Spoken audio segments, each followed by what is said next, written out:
Long ago, there existed two clans, the Lumen Sages of Light and the Umbra Witches of Darkness. Together they controlled a mysterious power. The clans put in place strict laws to ensure that strife would never consume them.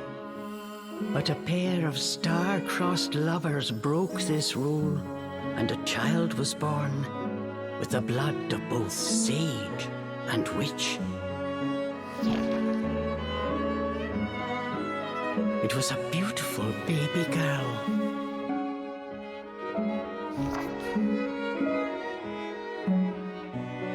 As punishment for their forbidden love, the pair were torn asunder. The girl's sage father was exiled to a far land, and her mother locked away in a solitary jail. The witch clan took in the young girl, but she grew up shunned as a pariah, cursed by the circumstance of her birth. Her one comfort was the nights she snuck into the village jail to visit her mother's cell. Her mother passed each grueling day barely able to so much as move in her cold cell. But when her daughter came to visit, the witch always showed her a loving smile. But even this small happiness eventually came to an end. On the night of the girl's 10th birthday, her mother was to be moved to a deeper cell, where even the faintest memory of daylight could not reach her. In desperation, the girl tried a daring rescue, but with only a child's strength, the attempt was in vain. More alone than ever before, the young girl clung to all she had left, a stuffed cat named Cheshire, which her mother had made for her long ago. Many moons have since passed. Turning her back on the village, the girl was taken in by an exiled witch who lived on the outskirts of town. Under her strict guidance, the girl continued to train in the ways of the dark arts. She was determined to be a powerful witch and one day save her mother. Her name was Cereza.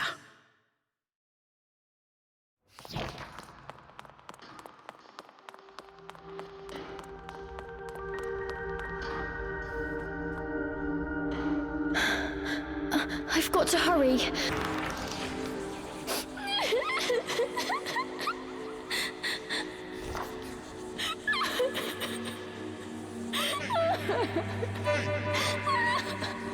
Hey!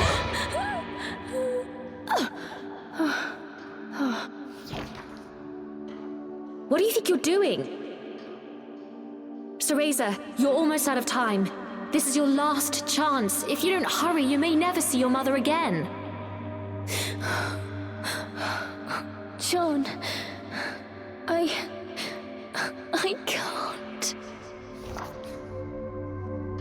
Ugh, you big baby. Come on, I'll lead the way.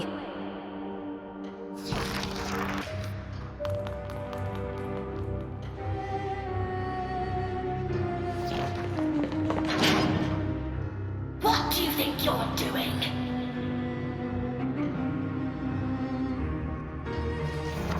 Oh no, they're on to us. Leave the guards to me. You hurry on ahead.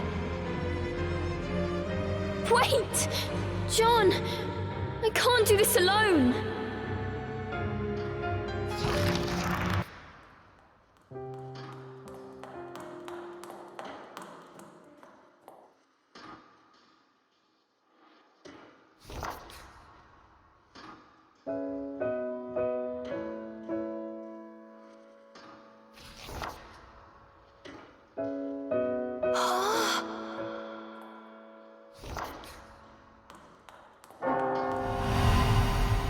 Mummy?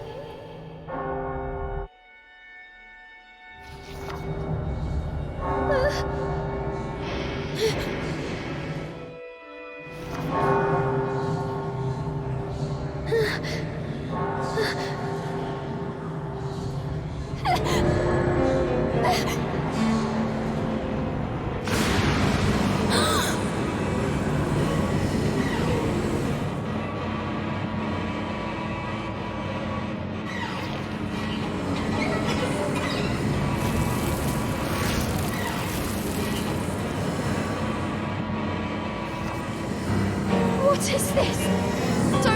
Don't come any closer! Ah! No!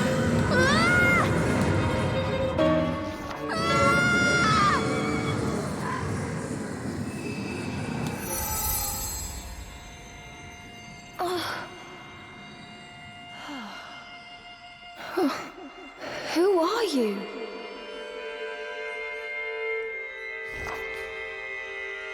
Cereza, give you the power to save Mother. Power?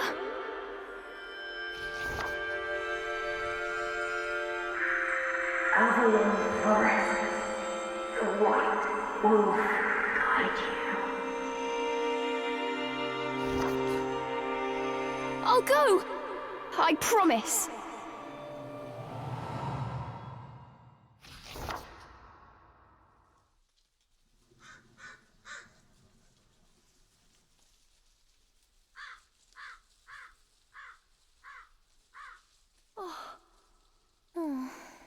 That dream again. But the ending.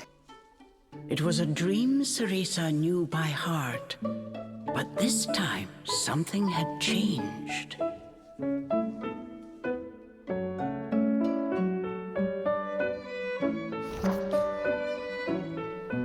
Cereza decided to consult her friend Cheshire. A strange boy appeared and told me something incredible.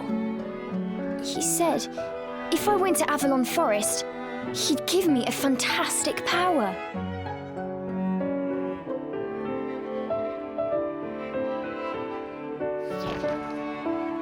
If we had that, rescuing Mummy would be a piece of cake. The Forbidden Forest. The oft-repeated warning from Cereza's teacher rung in her ears. Avalon Forest is home to fairies, creatures who love to whisk away children. Stay away. Cereza! Where are you, my dear? Cereza's teacher Morgana was standing by the door, her frown discernible even from a distance.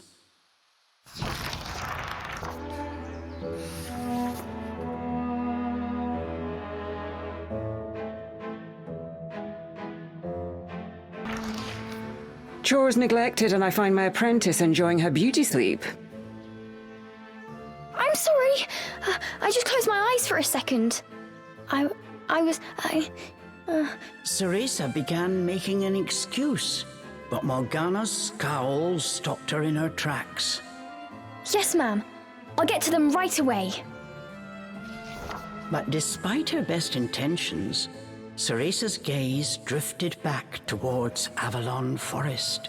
This did not go unnoticed by Morgana. Oh. If I've told you once, Cereza, you must never enter that forest. With your current abilities, you would soon become a snack for one of the fairies who live there. Yes, Morgana. I know. Well then, stop your dreaming and finish those chores before moonrise, young lady. All right. Water from the well. Coming right up. A simple yes will suffice, Cereza. Off you go. Despite her strict exterior, Cereza had grown attached to her teacher. Morgana had also been cast out of the village. She understood Cereza's pain, and her stern treatment came from a place of love. After laying eyes on the full bucket, Morgana gave a small nod of approval. Good. Now collect the herbs from the garden.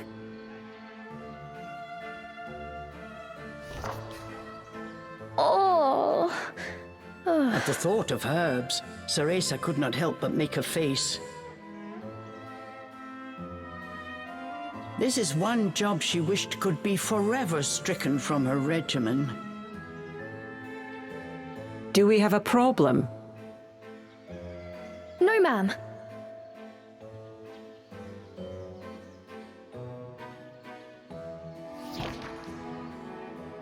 trying not to think about the task awaiting her, Cereza headed towards the herb garden.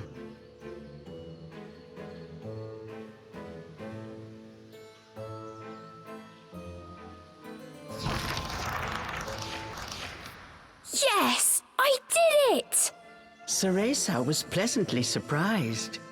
She usually managed to make a mess with even this rudimentary magic. I can't wait to see the look on Morgana's face.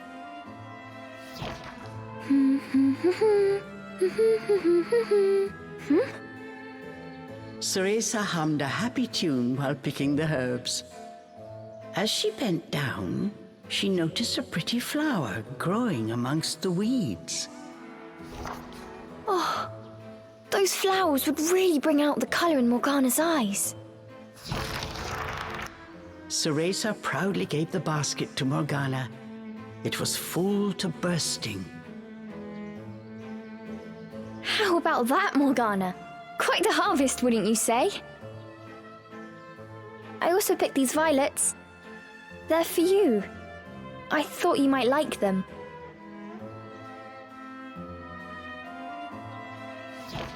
Atop the herbs lay a small wreath. Morgana glanced down at it. Her expression unchanged, she spoke to Cereza in her usual tone. Do not expect praise for this sort of perfunctory performance. Oh, and Cereza, your hair today seems to have lost its sheen. Do not tell me that in addition to your outdoor tasks, you're also neglecting your hair.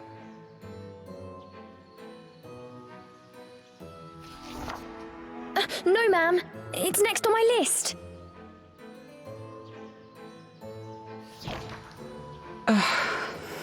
Remember, Cereza, hair is the most versatile tool of an Umbra Witch. It can be shaped into our armor, weapons, and even used as a medium for summoning infernal demons. As blood flows through veins, magic flows through a witch's hair. Care for it as you would your most precious tool, and defend it. Understood. I'll make sure to finish up before training starts tonight. Good. Now get back to your chores. The shadows grew long. The moon will soon rise.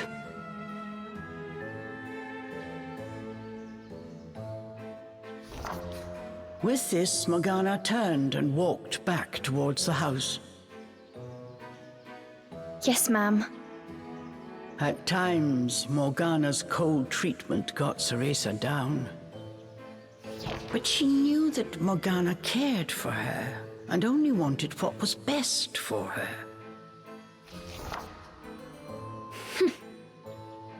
Making a quick recovery, Cereza resolved to finish her remaining chores in record time.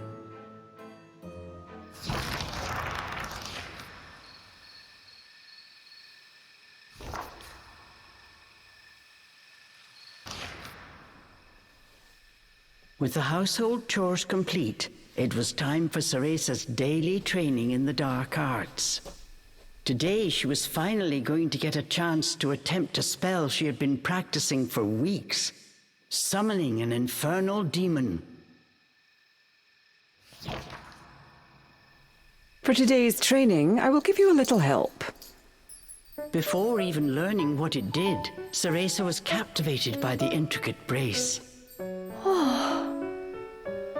This is a tool for those who have yet to master the flow of magic.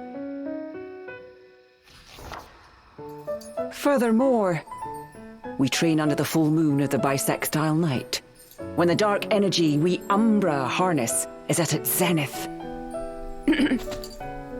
Are you listening, young lady? You seem determined today. Perhaps I should let you nap more often. Yes, ma'am. Cereza's spirits were high. She was determined to succeed.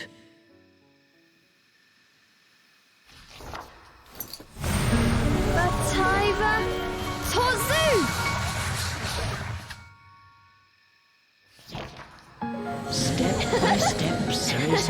flawlessly performed the summoning dance until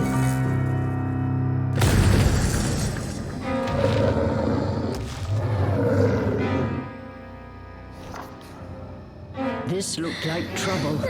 Unless bound by hair, there will be no way to control the demon.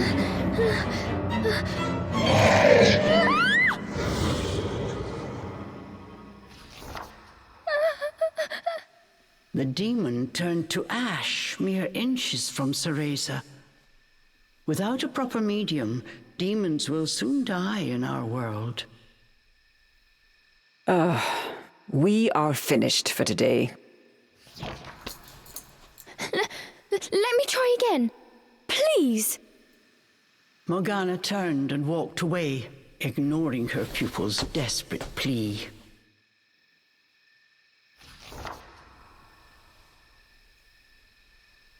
What kind of witch fears her own summoned familiar? I was foolish to think you were ready for this training.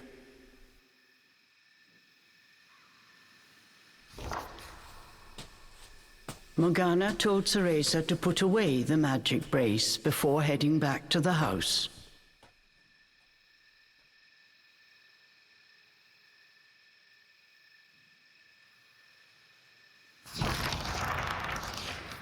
Long after Morgana was gone, Cereza sat moping in the garden. Out of habit, she shared her troubles with Cheshire. Forget returning to the village and saving Mummy. At this rate, I'll never even become a witch. All of a sudden, the words from the boy in her dream echoed in her ears.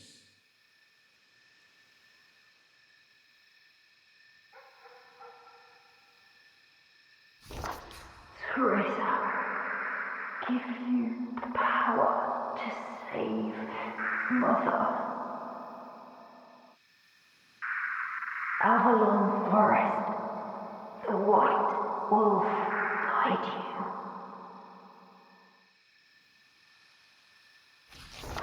you. Avalon Forest. Cereza's eyes wandered back to the forest. Morgana's repeated warnings left little room for ambiguity, and yet... Morgana is always danger as this and stay away that. How could a dank old forest be that scary a place anyway? Adults do often exaggerate to keep kids in their place.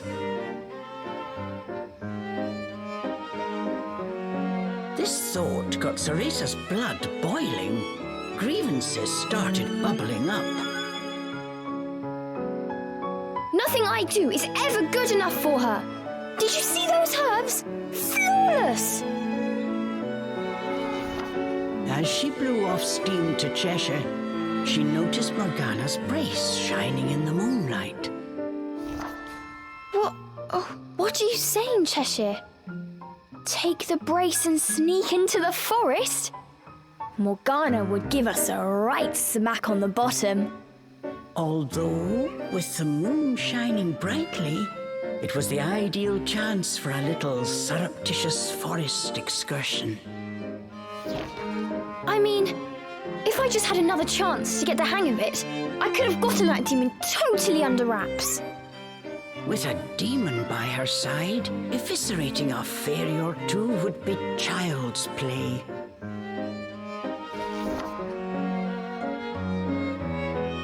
That's it!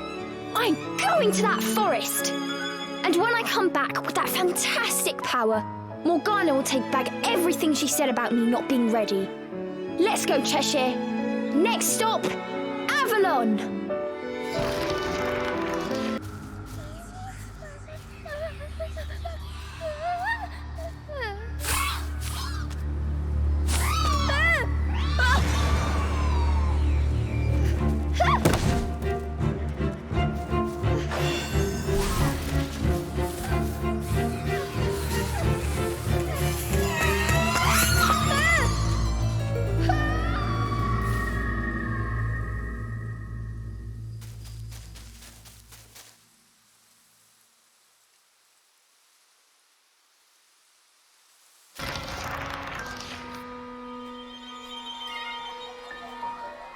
Cereza could not shake the feeling she was being watched.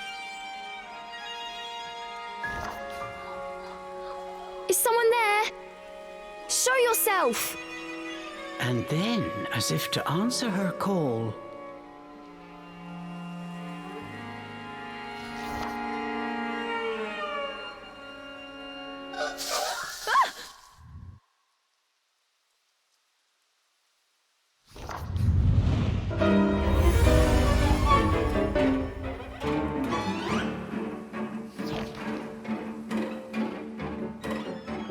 these were fairies, nefarious creatures who ensnare the souls of humans who venture into the woods to feed on their vitality.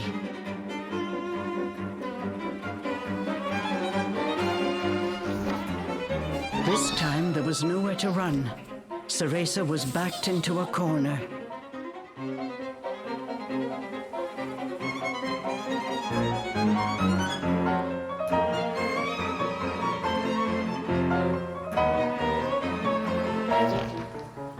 Please, please work this time. Fingers crossed, Cereza prepared to use the summoning spell she learnt from Morgana.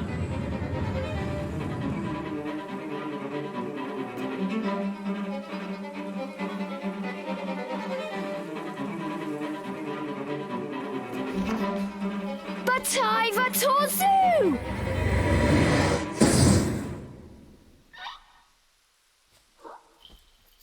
Even after the summoning circle had faded away, no one had answered her call.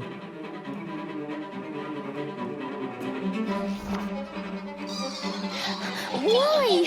I did everything right.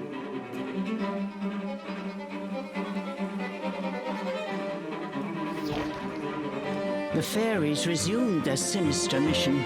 All at once, they jumped at Cereza, weapons poised to strike.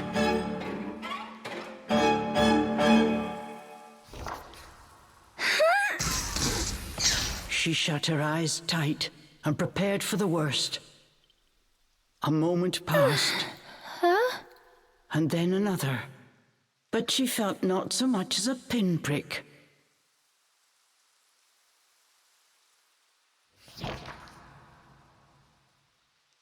What? Who are you?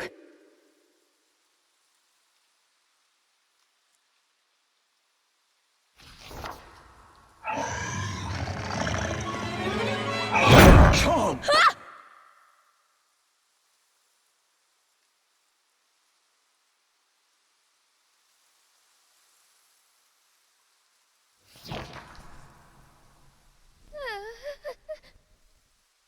That beast, as dark as a moonless night, had it all been a dream?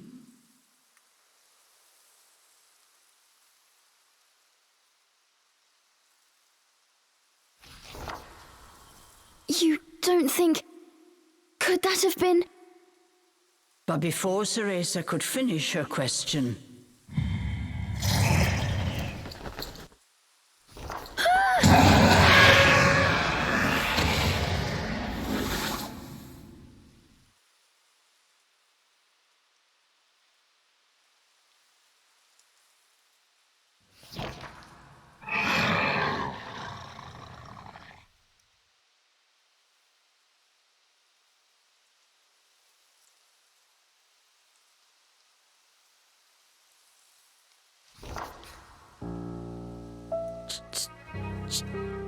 Cheshire?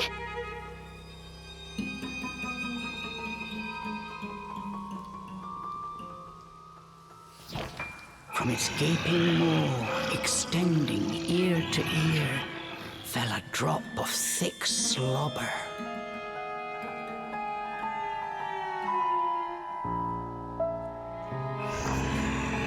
Wait, did I manage to summon a demon that has now possessed Cheshire?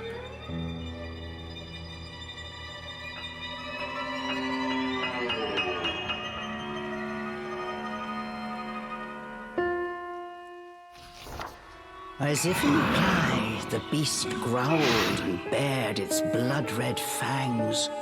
Just as Cereza feared, A demon had indeed possessed her beloved stuffed cat.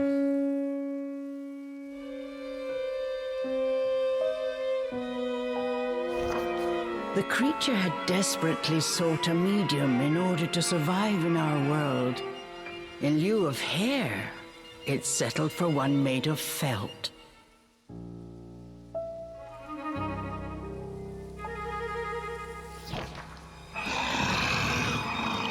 Looking around, the demon's eyes found Cereza. It let out a low growl. After her initial terror, Cereza realized that she was able to understand what the demon was saying.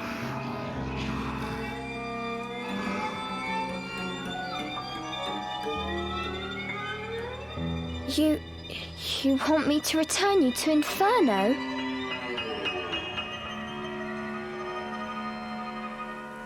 Now, how would one go about doing that? Cereza had her hands full calling a demon to this world. She hadn't even begun to study the spell to send them back. Cereza once again heard the demon's words, this time even more clearly. Send me back! Send me back! The demon's rage increased by the second, but there was nothing Cereza could do. Out of patience, he pounced.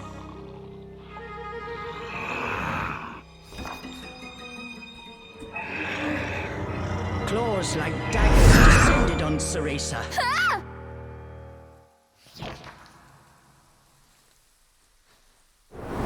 Oh!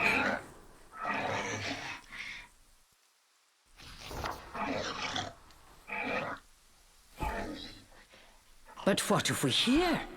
The demon had stopped cold. As if bound by an invisible force, no matter how he struggled, he was unable to touch Cereza. Calm down. You're going to burst the seam. Don't worry, I'll send you home. Once I figure out how. I'm on my way to get a fantastic power. With that, sending you back should be a piece of cake.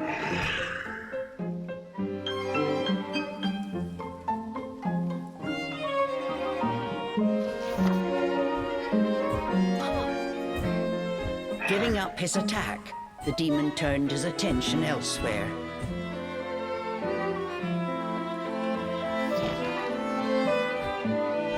Intrigued, but a little scared, Cereza decided to follow a bit behind.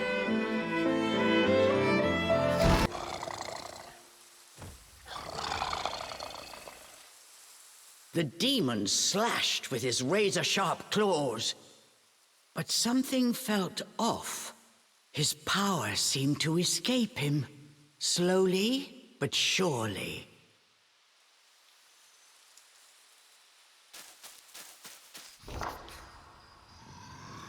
What's wrong? Ah! The demon bared his fangs. He was clearly suffering. Are you sick? Or hungry, perhaps?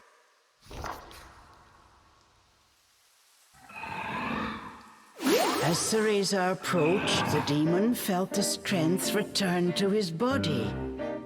In an instant, he felt right as rain. His body was linked to Cereza by powerful magic. Moving away from her robbed it of its energy.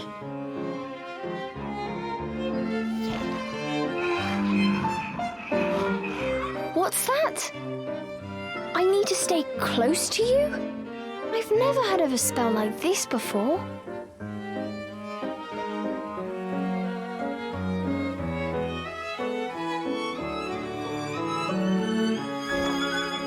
How do you plan on getting me back to Inferno? The demon demanded. We first need to find a white wolf. He'll show us the way. it to me. I'll find him, said the demon as he clambered to his feet.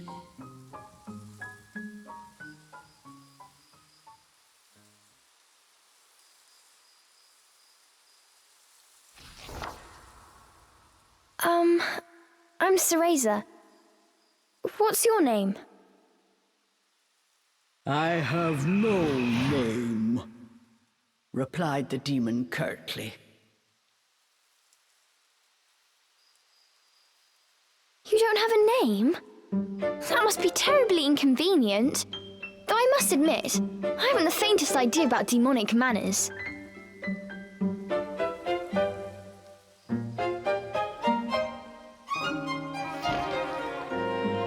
May I call you Cheshire?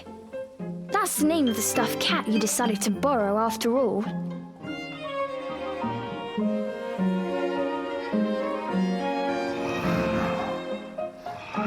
Well, I need to call you something. If you're going to make a fuss about it, why don't you just find a new body?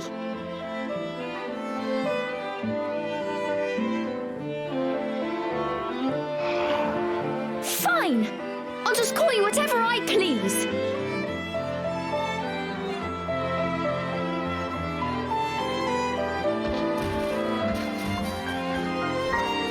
And so these strange companions set off in search of the White Wolf. What mysteries await in Avalon Forest?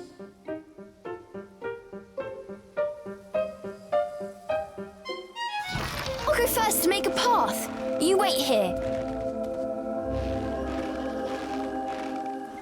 Ah! Ah!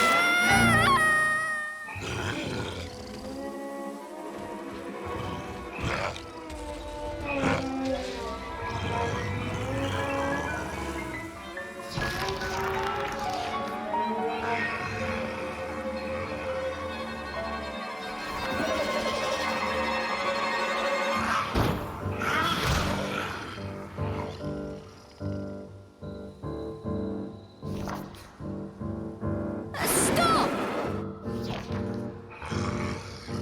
Cheshire!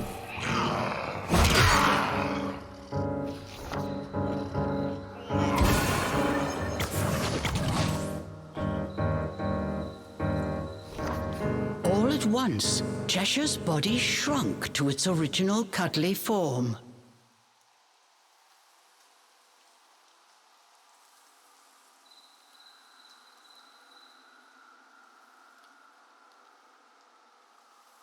Cheshire!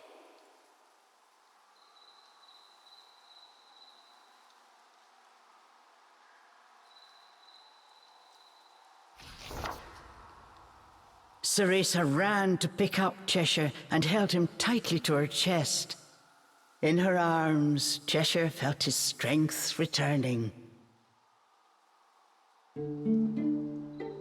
Release me at once! Even in this form, the demon did not seem happy about being cuddled.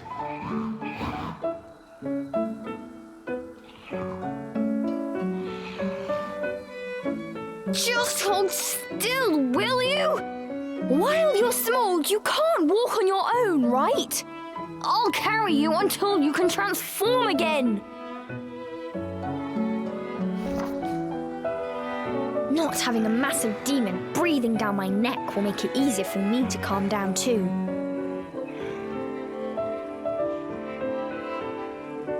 While far from pleased about being treated like a stuffed animal, the demon had no choice but to swallow his pride.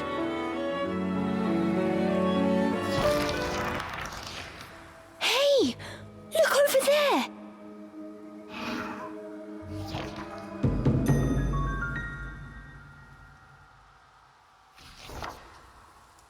Before them stood a large wolf. Its snow-white fur shone pale silver in the moonlight.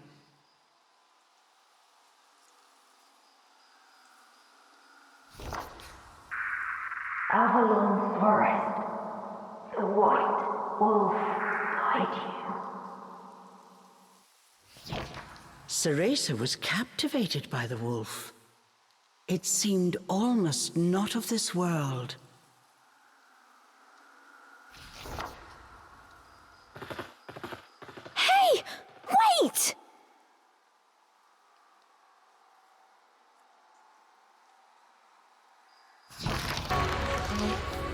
There's something here.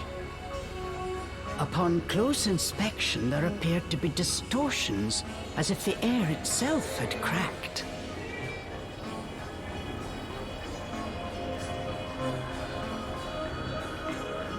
Equally confused, the girl and demon exchanged a glance.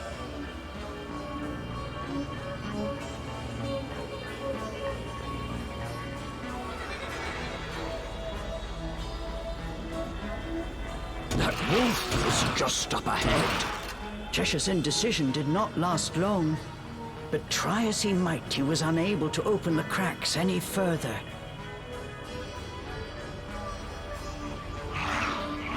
Try using magic to open it? Come on! We have no idea what's lurking on the other side.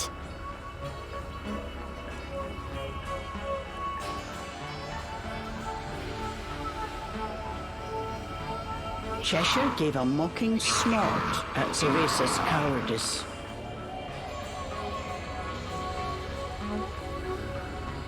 I am not making excuses!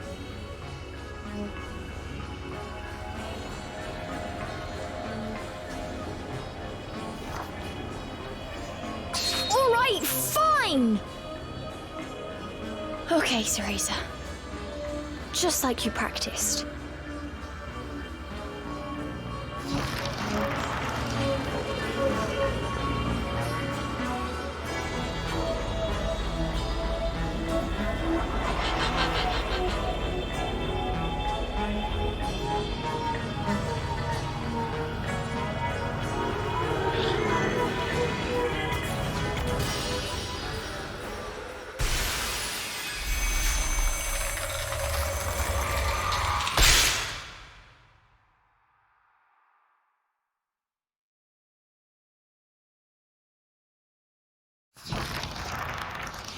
Once their eyes had adjusted to the brilliant light, what lay before them was a sight unlike anything either had seen before.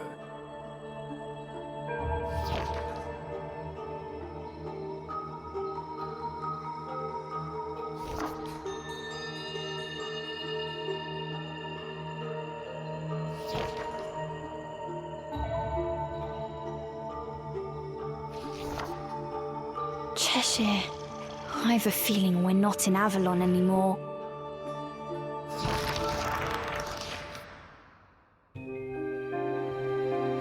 Avalon Forest. Cheshire! I promised to send you back. Yes, my dearest Cereza. I still can't save anyone.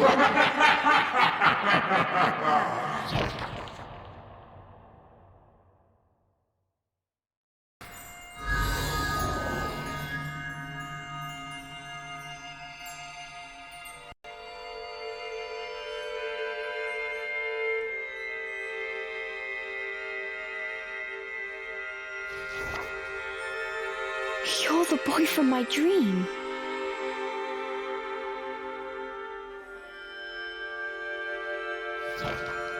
Center of forest.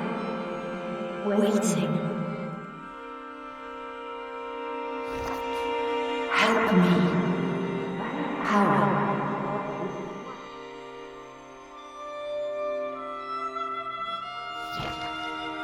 Okay. I just need to follow the white wolf, right?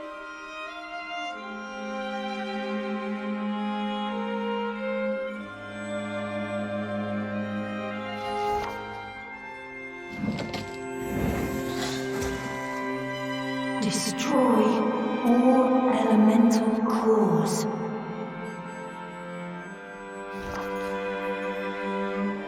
You can do it.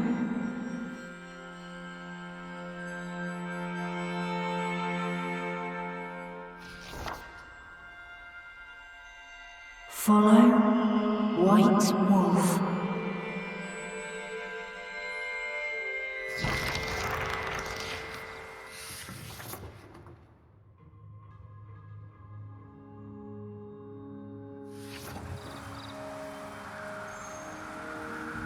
They had returned from the strange world.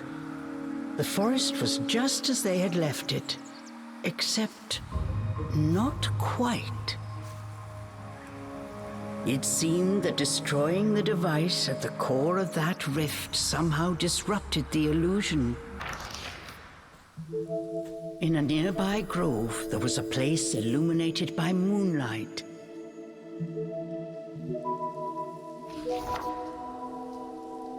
As she approached, the magic brace in Cereza's wrist began to glow.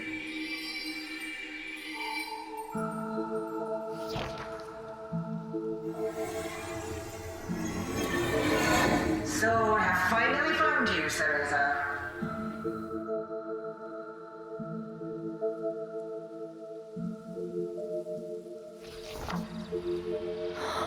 Morgana? Cereza blinked in disbelief as the ghostly figure of her teacher appeared from within the moonlight. Thank goodness you're safe. When I realized you'd gone to the forest, I was beside myself with worry.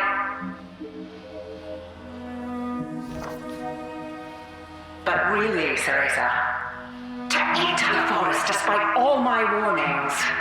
You even made off with my magic brace. Just what were you thinking?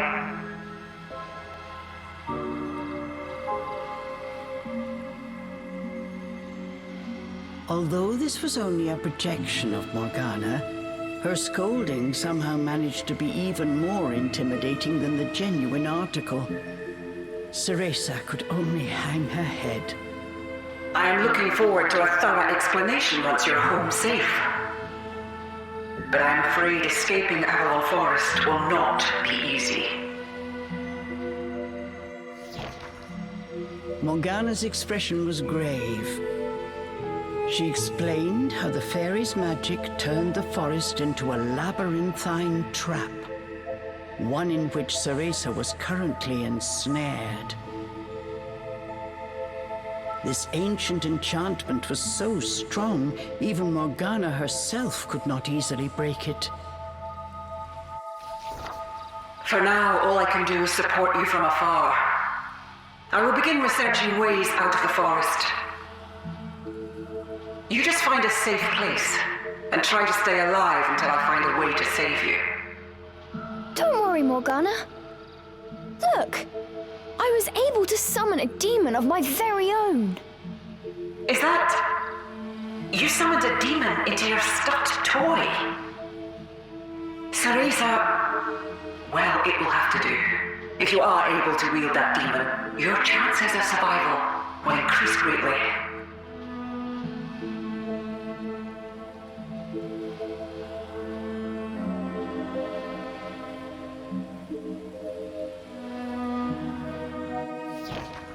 This forest belongs to the fairies. However, if you search carefully, I am sure you will find objects that will help you develop your magic abilities.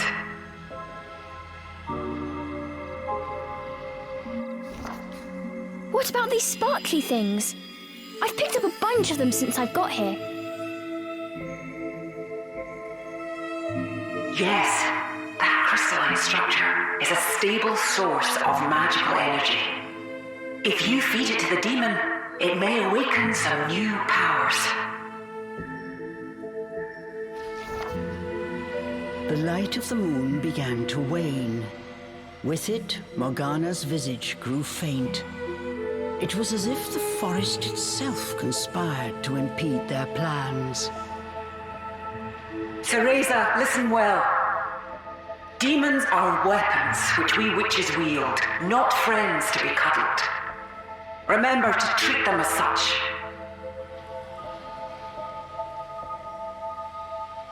The remaining moonlight faded, and Morgana disappeared.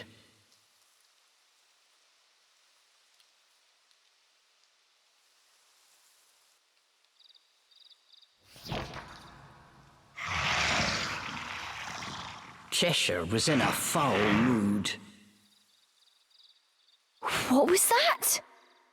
Morgana is my master, and I will not have you speak of her in that way. I feel bad for worrying her, but I don't get why she's so overprotective. I mean, I summoned a demon and everything. Cereza wished that just once Morgana would tell her she did a good job. She had already forgotten Morgana's scolding. Well, back to chasing the White Wolf. If we get that power, even Miss High and Mighty Morgana will sing our praises. Oh yeah, those little sparkly things. She said they might help you grow stronger. I wonder what that means. Where did that wolf run off to now?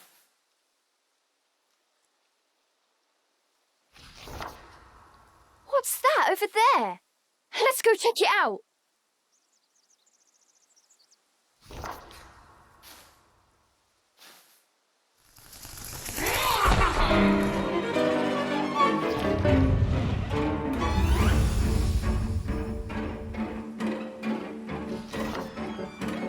All of a sudden, a tough-looking fairy appeared out of nowhere.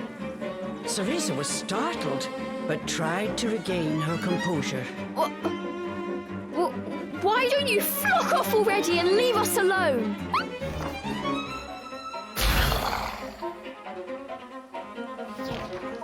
Cheshire let out a sigh as he pushed past Cereza to face down the fairy.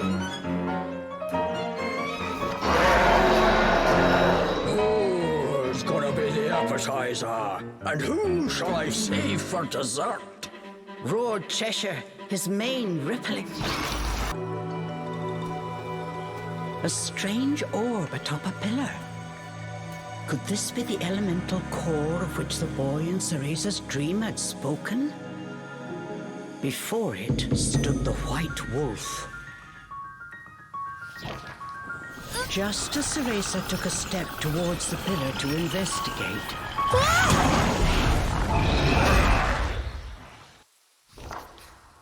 Wait! What are you doing?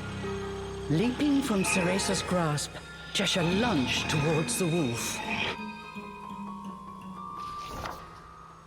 Stop running and tell us how to get that power already. Cheshire was fed up with this wild wolf chase. He wanted answers. Cheshire! Stop! And listen for a second! Ah!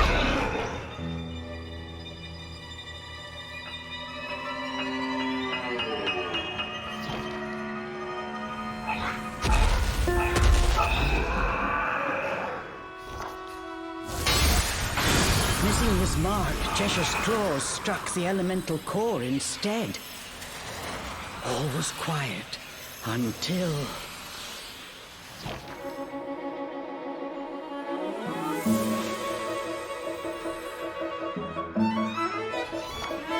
Energy poured from the core like a furious whirlpool. Standing in its midst, Cereza felt a strange power flow through her. What was that? I feel funny. Don't hog the power, girl. Cheshire roared his protest.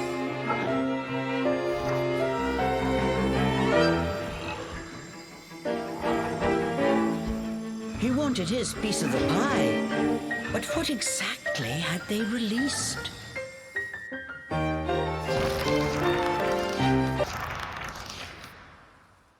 The pair had gained a new ability. Is this it? I can go home now. Cheshire asked excitedly.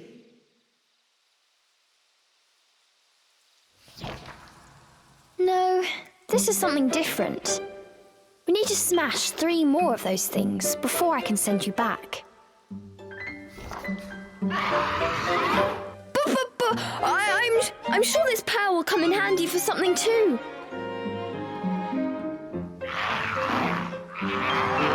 I know. That is why we're following that wolf in the first place.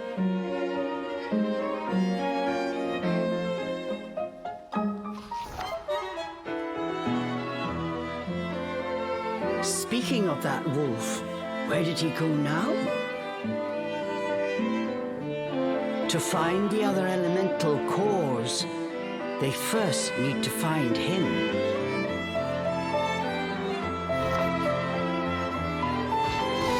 I swear, you demons are more trouble than you're worth. The bickering companions left the remains of the core behind them, heading ever deeper into the forest.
Cereza spotted something that looked like fruit.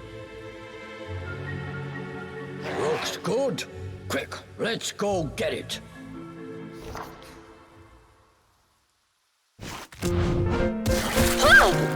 What are you doing?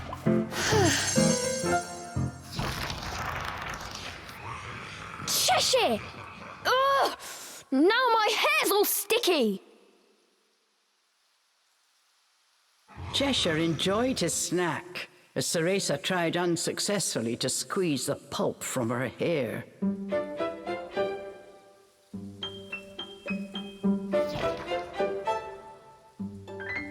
Do you have any idea how important hair is to a witch?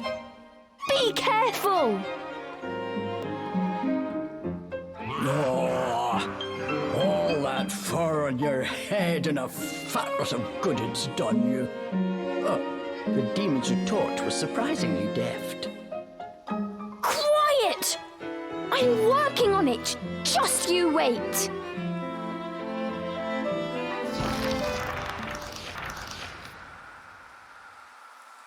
Hello there, miss.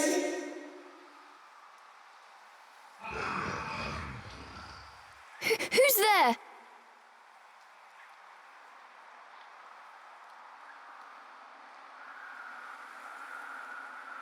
Cereza's heart leapt at the sudden voice. Good question. Let's just say I'm the one you talk to when you want to know about the goings-on in this forest.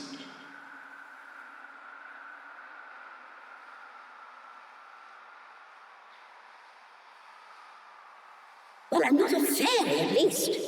Take my word on that one.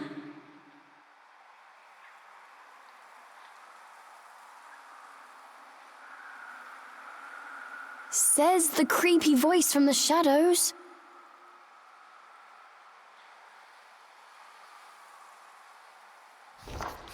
Try asking me something if you don't believe me. I'll answer any question you have. Okay, have you seen any black wolves around the forest lately? Oh, but you're looking for a white wolf, aren't you?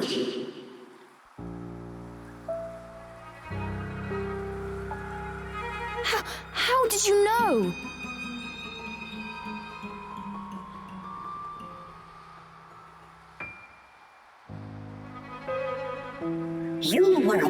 of this forest now.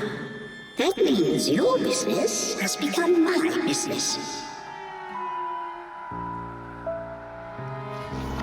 Trust in the path you take now. It's the right one. But you won't be able to find those elemental cores as easy as you think. You know about the elemental cores too?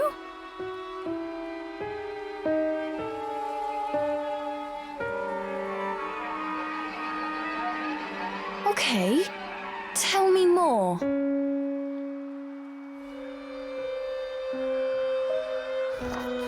Ahead, there is an old circus tent fairies use to lure human children into the forest.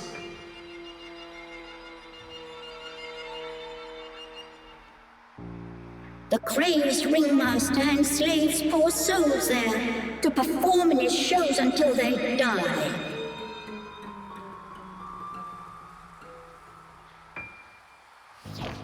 Until they die?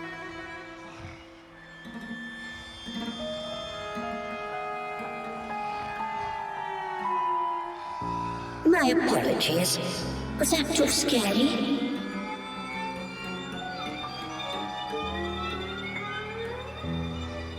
But you needn't worry. You and that demon of yours won't croak that easily.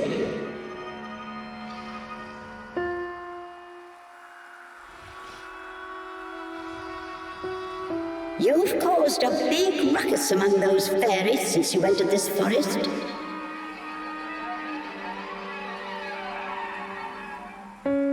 That just proves they're scared of you. And that demon, of course.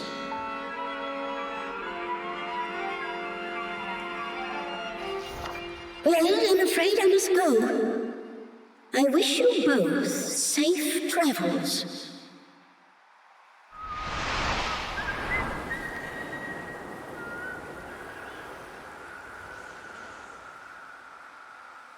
The voice faded away, and silence once again enveloped the forest. And she's gone. Just who was that?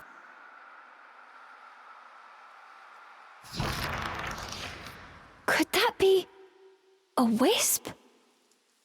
Cereza remembered something Morgana had told her long ago.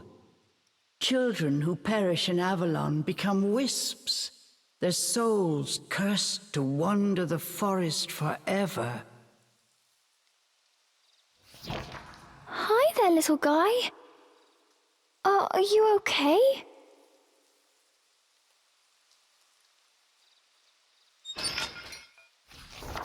Who are you? Are you lost?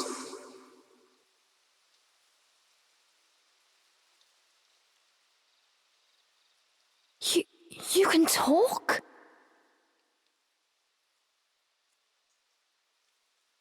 I'm Cereza. What's your name?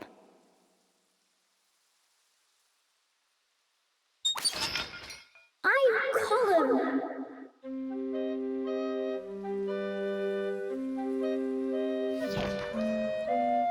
Colin, you look troubled. Is something the matter?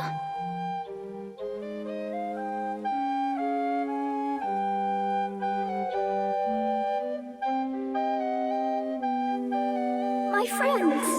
The fairies took them away.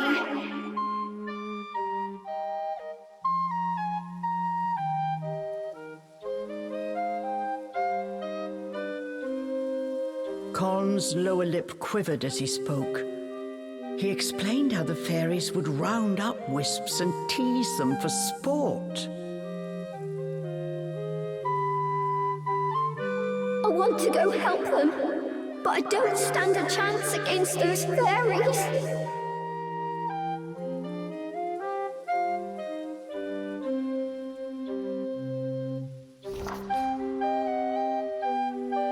You just leave those mean old fairies to me.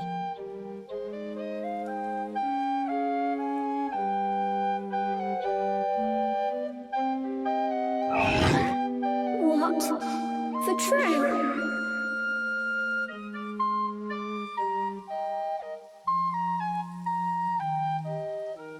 The Wisp wasn't the only one surprised by Cereza's bold claim.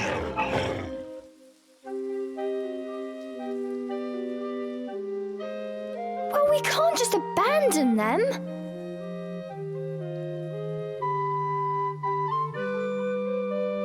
Girl and demon squared off. Neither budged an inch.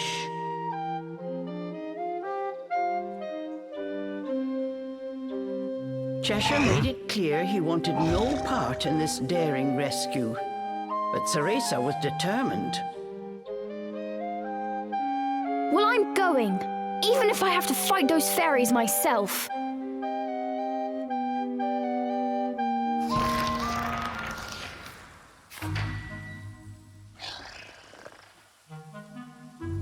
What is this place?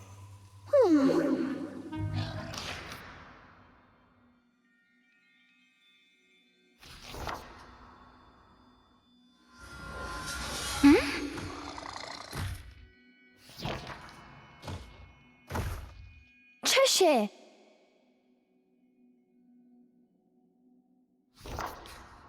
I knew you'd come. You need my magic energy after all. Since you're here, how about lending me a paw? Cereza was secretly happy to see Cheshire, but he was silently brooding.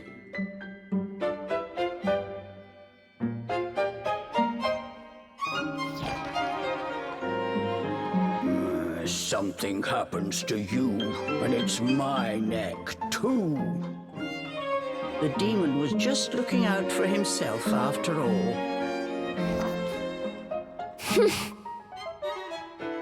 Well, with or without you, I'm still going to help those wisps. You just sit back and watch. Oh, how's a weakling like you gonna save anyone? The demon chuckled, his mouth twisted in a cruel grin. Pretending not to hear, Cereza pressed ahead.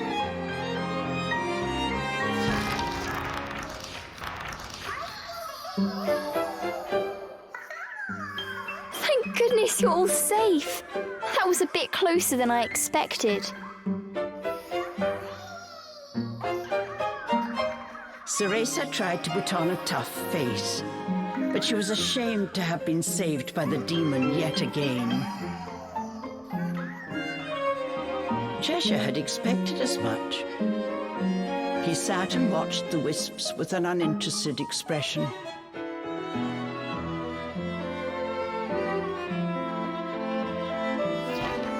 What was the point of saving these things again? Cheshire asked flatly.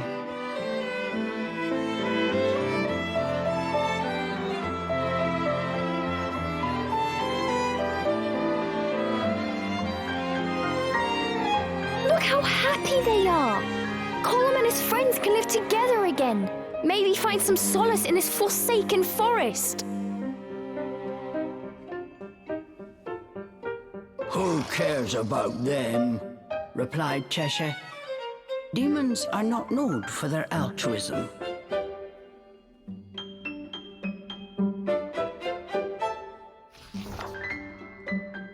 What are you saying? You would just abandon them? Don't you know what it feels like to be torn from someone you love?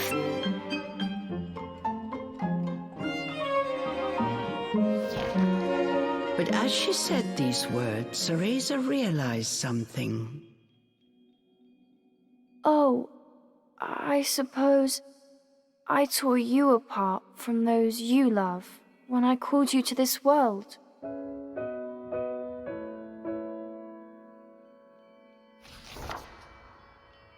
I was just born.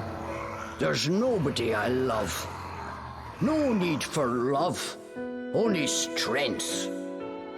The demon's philosophy was simple.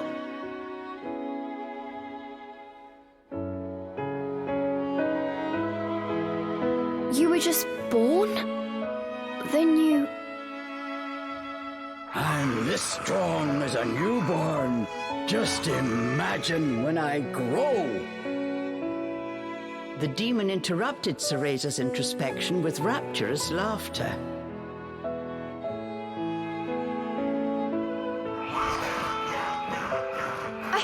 I'm going to be strong too, but I'm going to do it with style, unlike some creatures I could name. If I had been stronger, I could have saved her that night. As she spoke, visions of the night she failed to save her mother flashed before Cereza's eyes.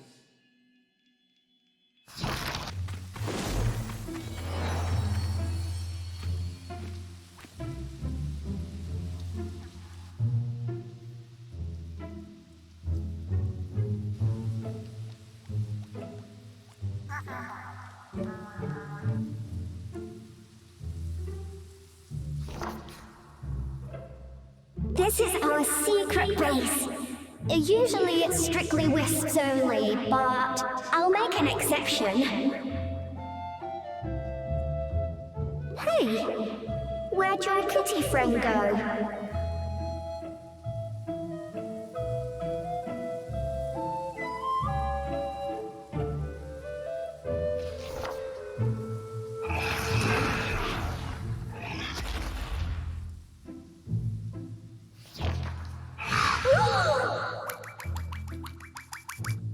Careful, Cheshire! I don't know if Wisps can have heart attacks, but scares like that can't be good either way.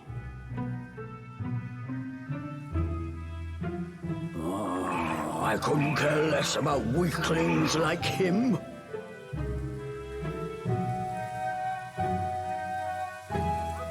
We have a job to do. No time to play fort with these pipsqueaks, said Cheshire as he eyed Colm.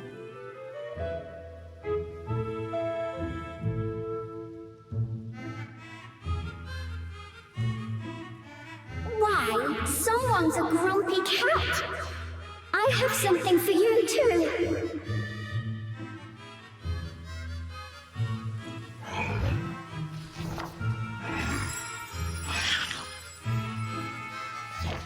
You think a demon's hunger is so easily satiated?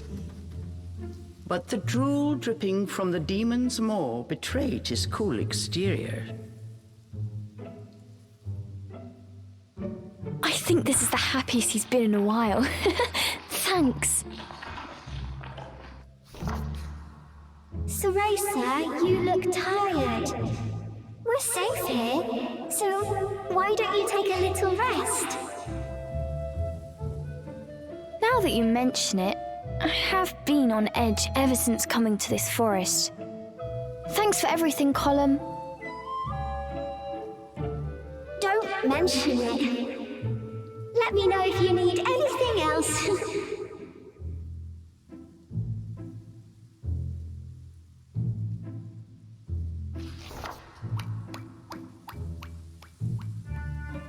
With that, Colm ran off to frolic with his ethereal chums.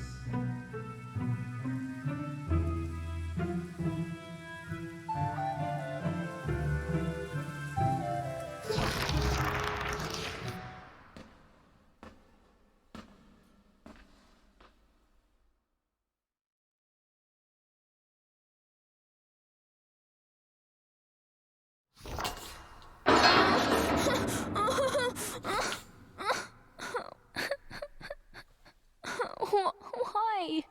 Why won't it open?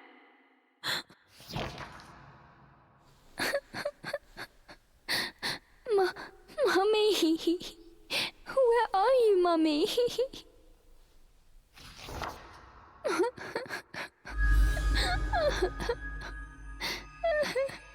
Dry your tears.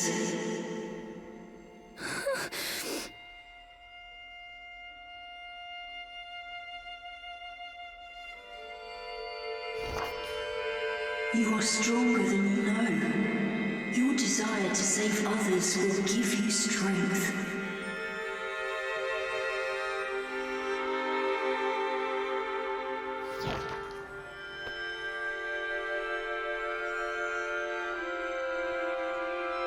a mother's warm embrace. You will feel it again, as will I.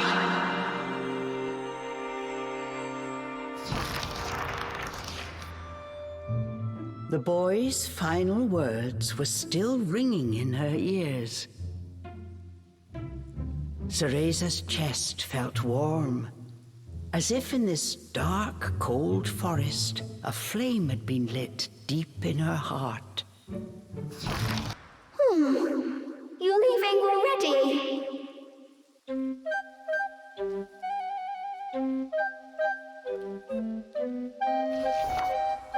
Sorry, we're in a hurry.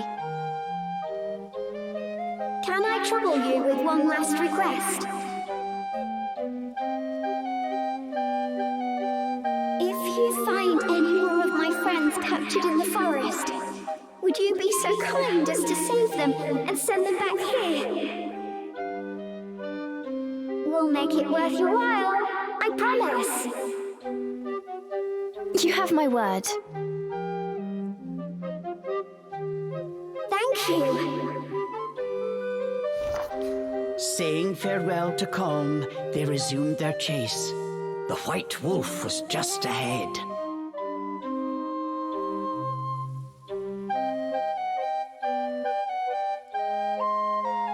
Take care, Cereza. Take care, Kitty.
A massive fairy took them by surprise.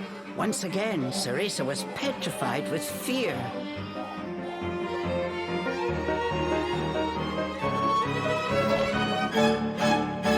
Get out of the way! Cheshire yelled at the terrified Cereza.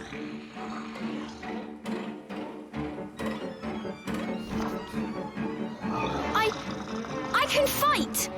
Don't treat me like a helpless child!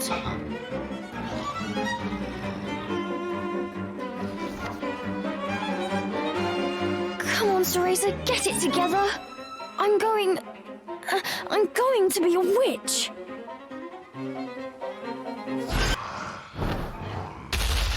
Yes! They had defeated the formidable fairy. If only slightly, Cereza felt she had made a difference.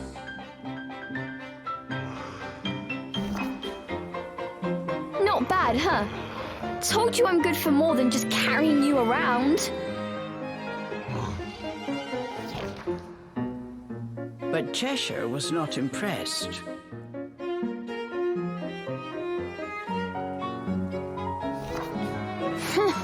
You stuck-up demon! Cereza was fed up with Cheshire's arrogant attitude.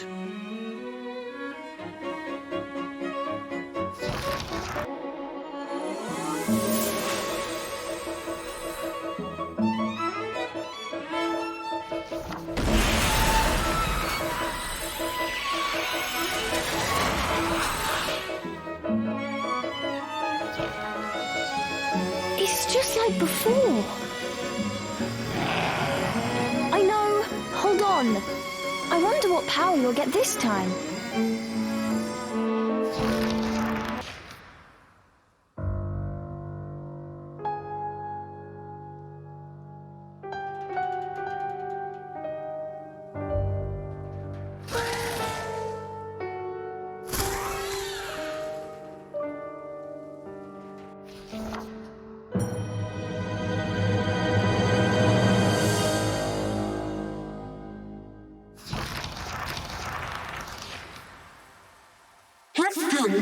circus? That voice.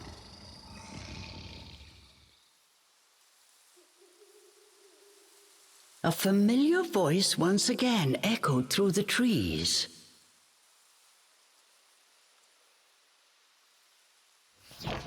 Cereza looked in the voice's direction to see a strange wisp, buried deep in a cap.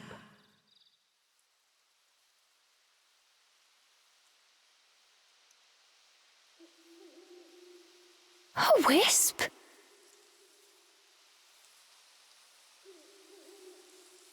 So you're the one who talked to us back there?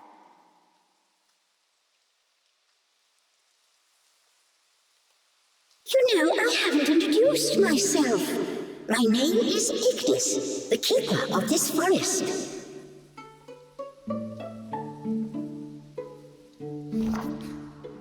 Good on you for taking care of that circus. I knew I was right about you. Something tells me that Ringmaster won't be enjoying his trapeze anymore. A pity.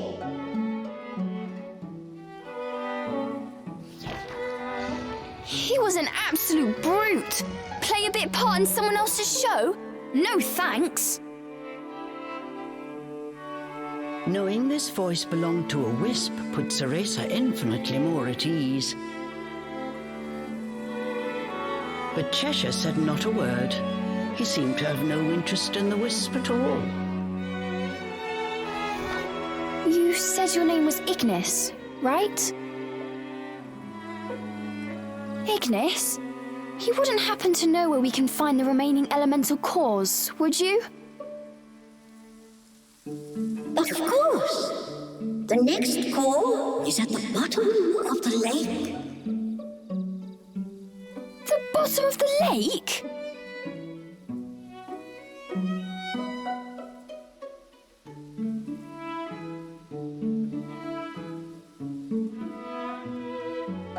Well, I suppose that's lucky.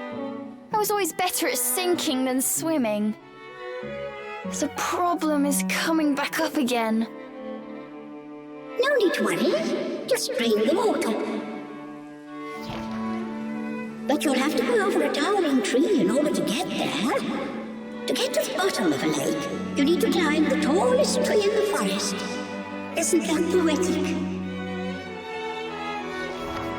The tallest tree, huh? Something the matter? Nope! Not a thing! Clock towers, giant statues, yes! Witches love high places! Thanks for your help! You're very welcome. I know the secret pathways of this forest. I may be able to take you to somewhere you've been before. If you'd like me to guide you, just ask me anytime. Think of it as showing my gratitude for taking care of those pesky fairies.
Cheshire's clothes seemed like toys by comparison. It had found a new target. Cereza knew she must fight, but she was petrified with fear.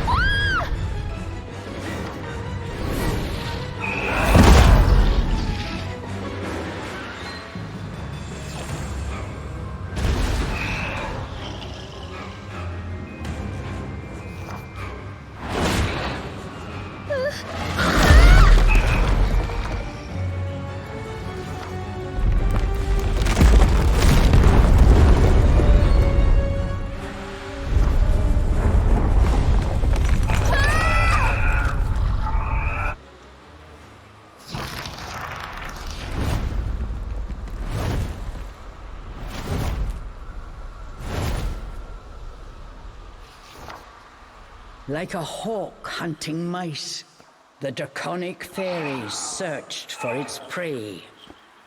Cheshire tried desperately to transform, but with Cereza's magic and flux from fear, his body remained tiny.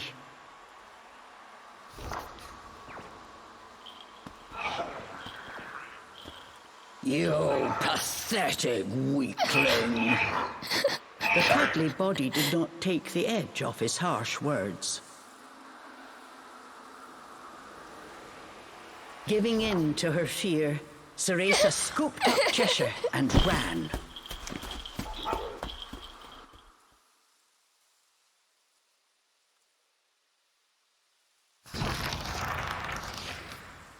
They had escaped with their lives, but Cheshire was furious at Cereza for her cowardly retreat.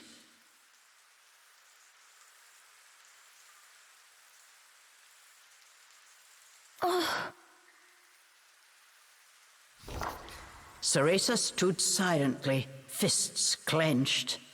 More than anything, she was angry at herself for once again succumbing to her fear.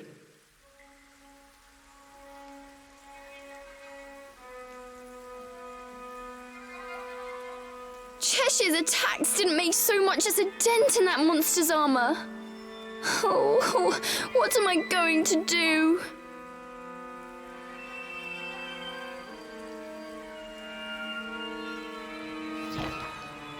For once, Cheshire had no mocking retort.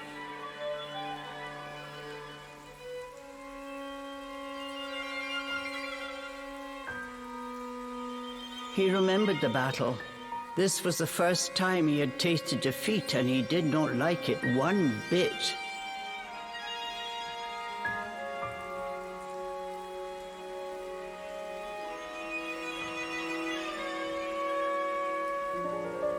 Just stay out of my way, Was all the demon could muster.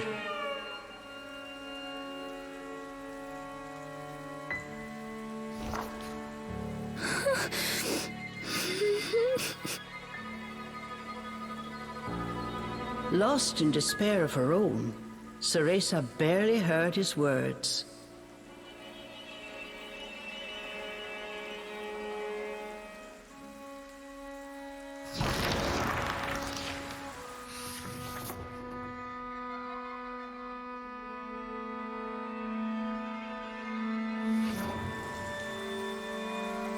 You want to find the next elemental core, right? Get going, then! Cheshire growled for Cereza to go, but Cereza could not muster the strength to say anything back.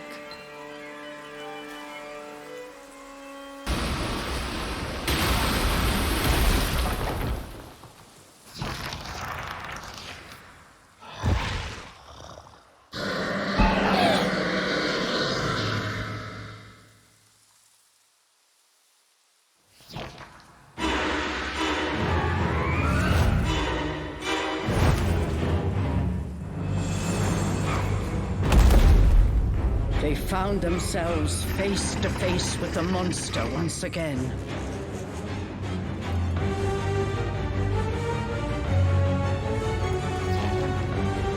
Go hide somewhere! Yelled Cheshire, preparing for battle. half by instinct, Cereza found her way to a hiding spot. Without a moment of hesitation, Cheshire threw himself at the enemy.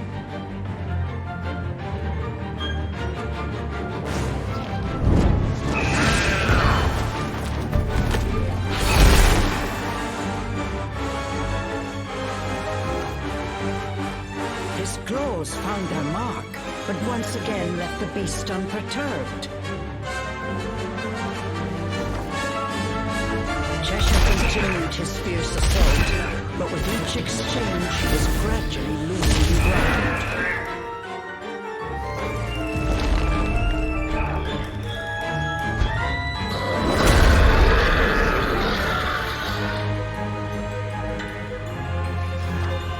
Cheshire!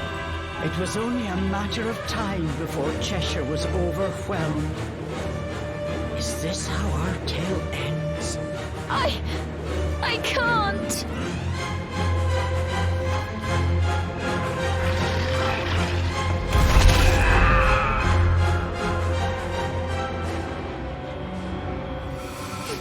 I still can't save anyone.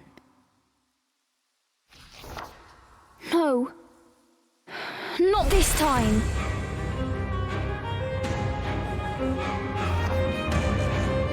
No more running away. I am going to be a witch. I need to be strong.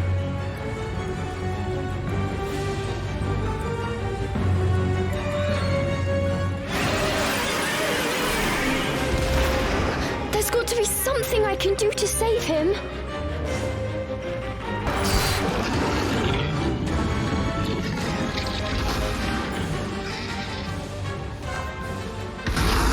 With its armor in tatters, the dragon turned tail and fled.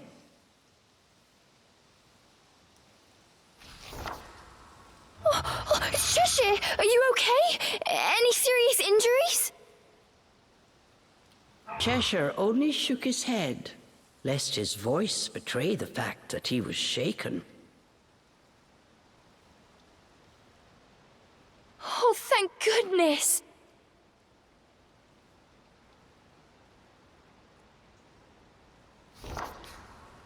I wonder if that fairy will be back. But now we know it's not completely invincible. Invigorated from the battle, Cereza was almost confident. Cheshire was in a sour mood. A part of him realized that if it were not for Cereza's actions, he would currently be dragon food. But he just could not accept that he had been saved by someone he considered so far beneath him. If I'm going to be an Umbra witch, I can't be afraid of an overgrown lizard like that. We'll get him next time, Cheshire. As she said these words, Cheshire noticed something in Cereza not present in the timid girl he had met earlier.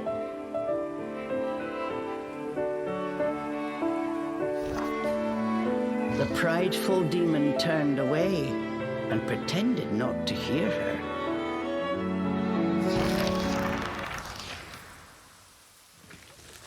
Munch, munch. The monster!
evil Jabberwock had been defeated.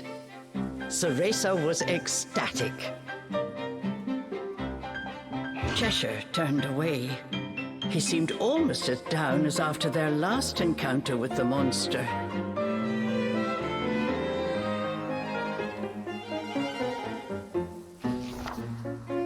What are you sulking about this time? We won!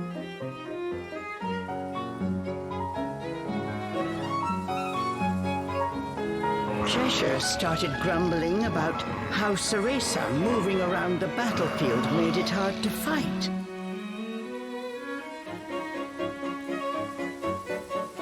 Cereza's celebration had been ruined before it could even begin.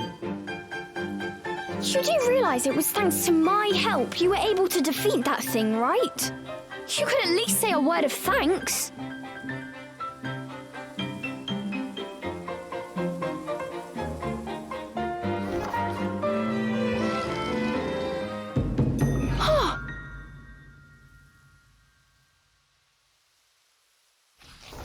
Putting their argument on pause, they ran to keep up with the White Wolf.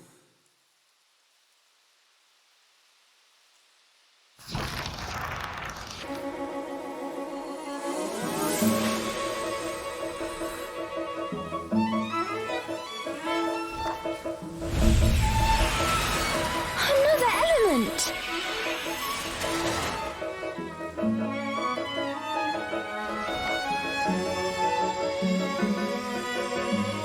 What's wrong?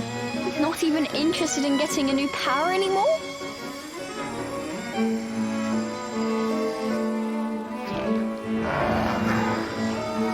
Yeah, this won't get you home either, but I'm sure it'll help us get closer.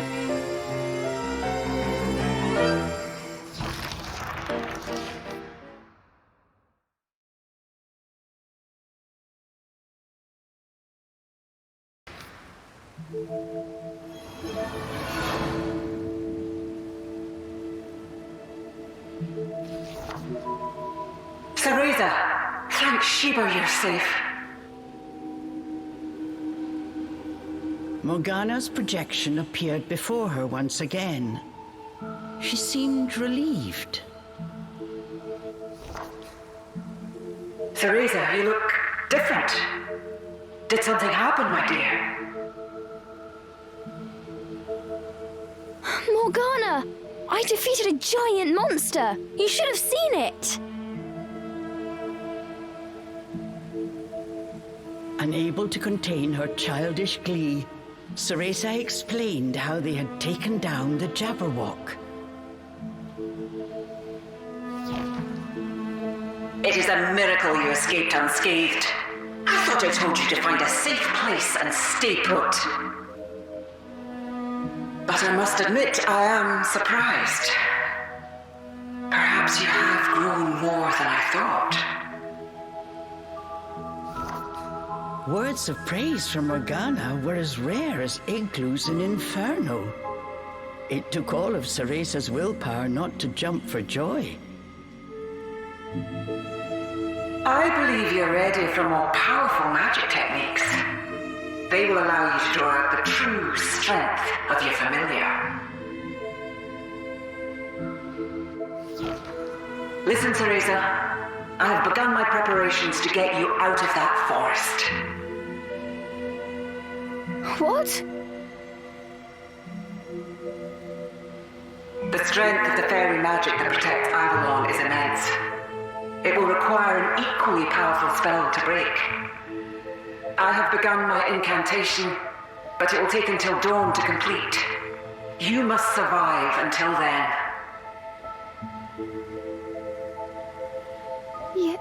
Yes, ma'am.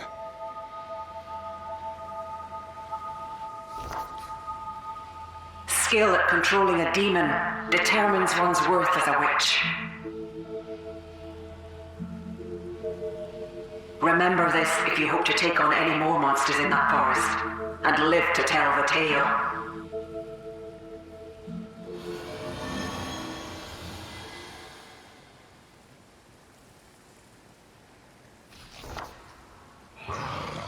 After Morgana's spectre had vanished, Cheshire let out an angry growl.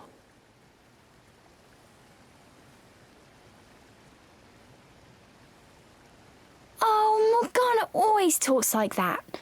Don't worry, I know you're not just some kind of weapon. But it wouldn't kill you to listen to my advice once in a while. Cheshire snorted in response.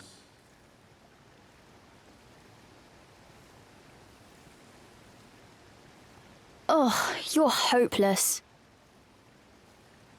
And with that, Cereza's good mood disappeared as quickly as it had come.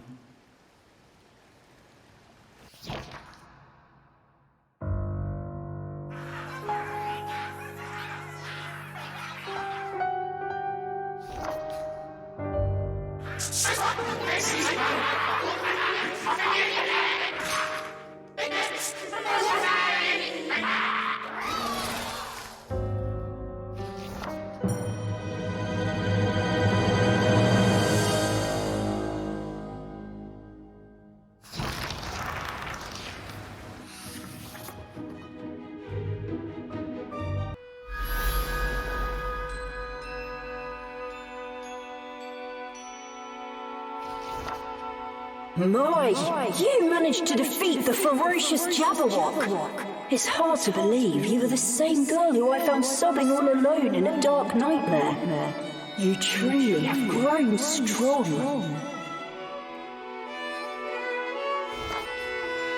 Really? Thanks.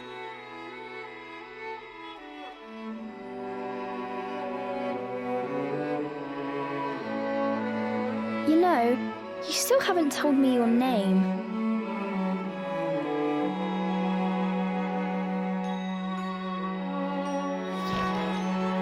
I am Lukan. And you?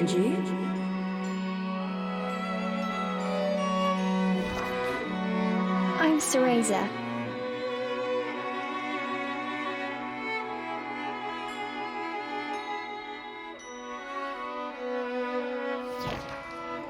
Cereza. What a lovely name.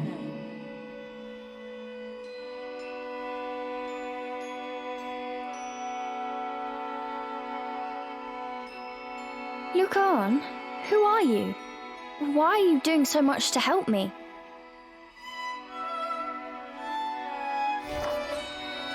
I am trapped deep in the heart of this forest by a powerful curse.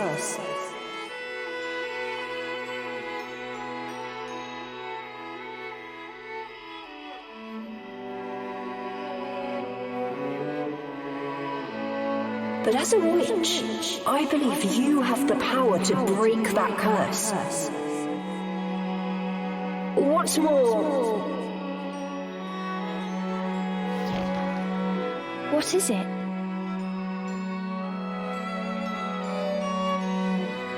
Your dream.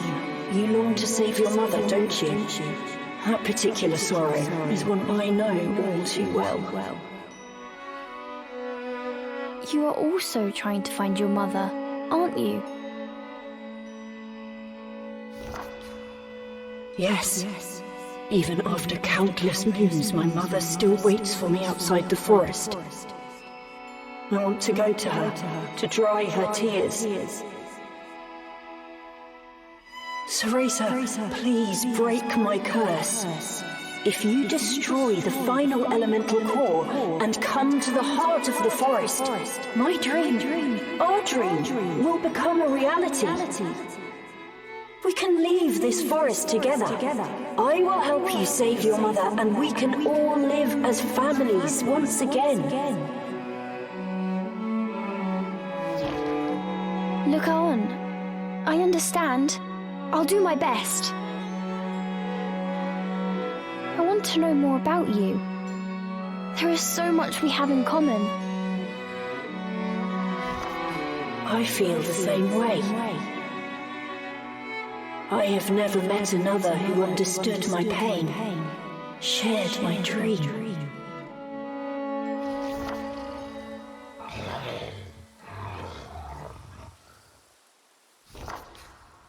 Another meeting with Lukan. Remembering the dream sent Cereza's young heart aflutter. Cheshire noticed Cereza's flushed cheeks and stared at her inquisitively. Oh, it's nothing. Anyways, there is something I should explain while I have the chance. Cereza told Cheshire the reason she had entered Avalon Forest. Lukan appearing in her dream, her quest to save her mother, and the power she was promised that waited at the heart of the forest. Cheshire was speechless. Entering the forest based on a half-remembered promise from a boy in a dream?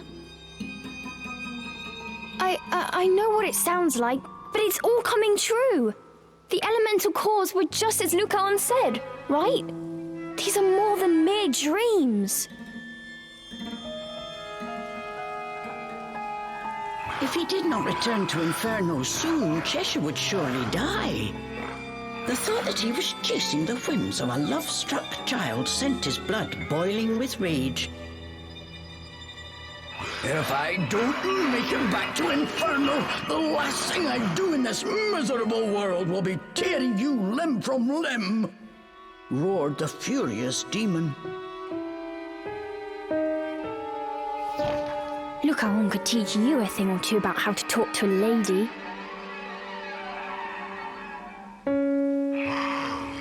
Nothing. Come on, let's go find that core.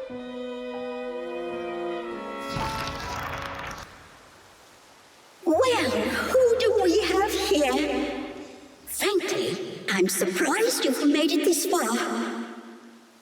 You even took care of a monstrous Jabberwock, violent even by fairy standards. I never expected a witch to come along and beat him.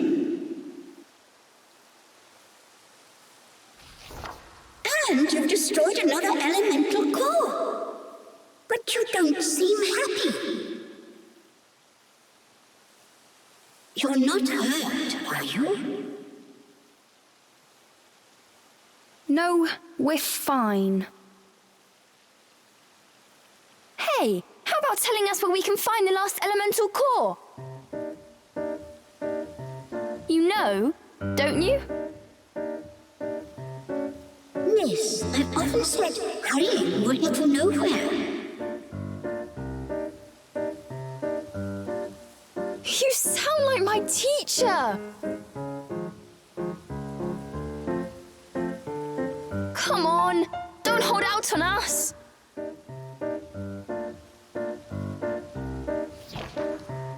Dear, dear.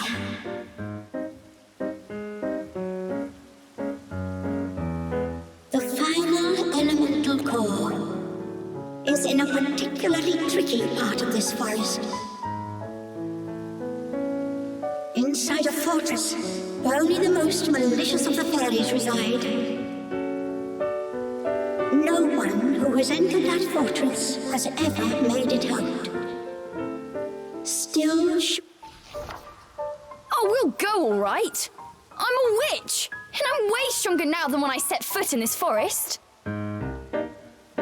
we can hope. But with your teamwork, maybe you don't have much to worry about. I'm tired of those cruel fairies myself. I'm hoping you can show them what's what. Cheshire was having a grand time steering the lily pad every which way. Cheshire, slow down!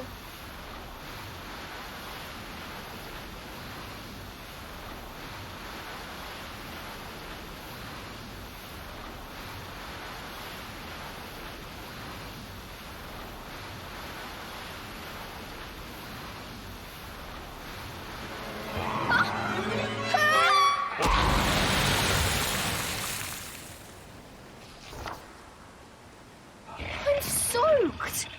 I told you to go slow!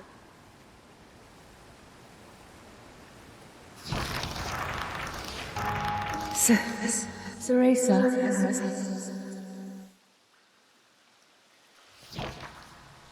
Who's there? How could this be? Before Cereza stood her mother.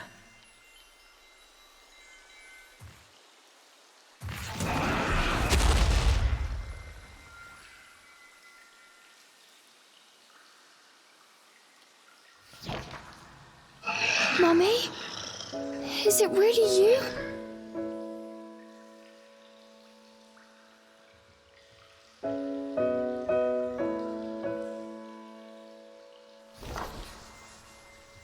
Yes, my dearest Cereza. Come this way.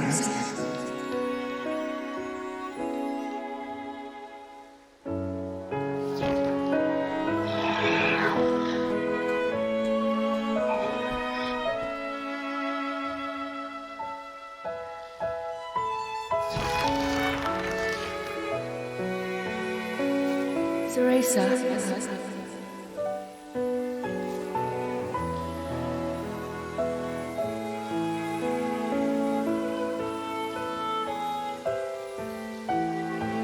Mummy?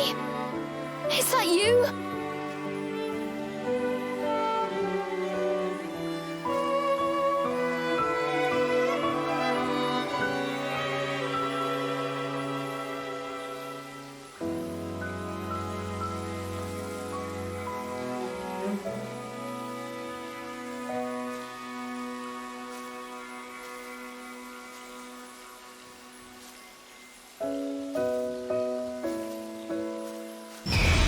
Mummy? Come this way.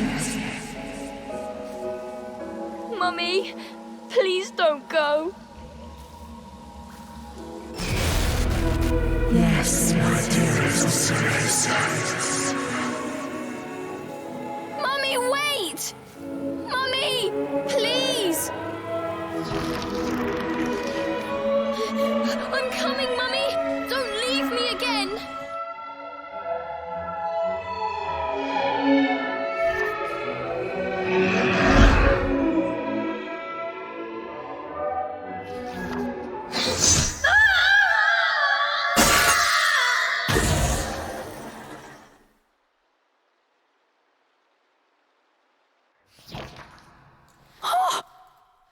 The shade vanished with a blood-chilling scream that echoed through the trees.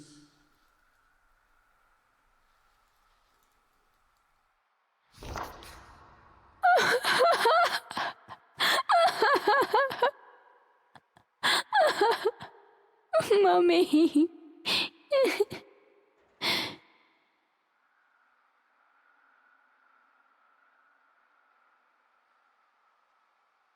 Cheshire's strike had shattered the illusion, but it had taken a frightful toll on Cereza.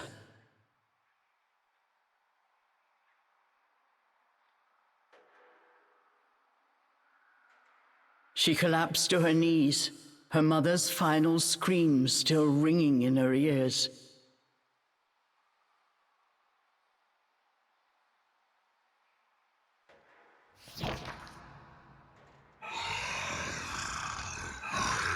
Cheshire glanced down at Cereza. He told her to hurry and get a move on.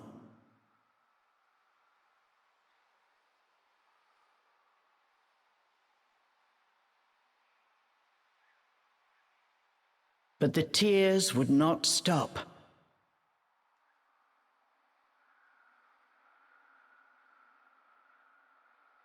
Come on! If I hadn't dealt with that shade, you'd be face down at the bottom of that cliff. With each passing moment, the demon became increasingly annoyed.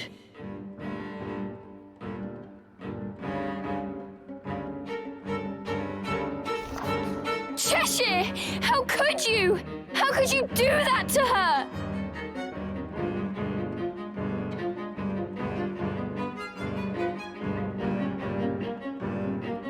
Unable to take Cheshire's abuse any longer, Cereza leapt to her feet.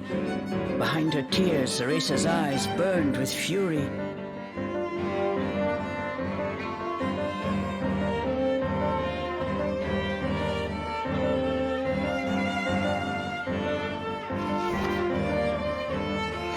save you, and this is the thanks I get. Maybe if you weren't so helpless, I wouldn't need to fight all your battles. Cheshire was not about to back down.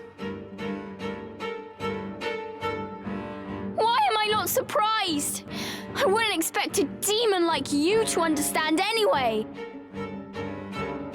And just so we're clear, you say I'm weak, but you can't survive without me either, remember?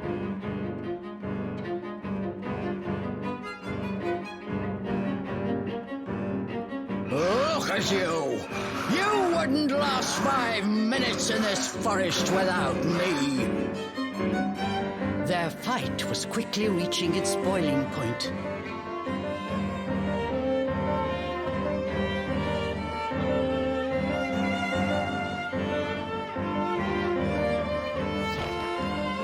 Then came the straw that broke the demon's back.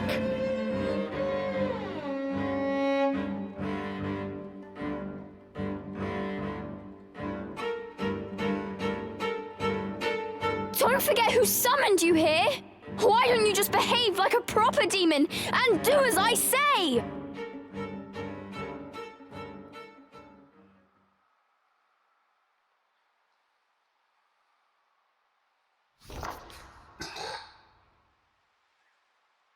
Cheshire's eyes narrowed. For a second, he was quiet.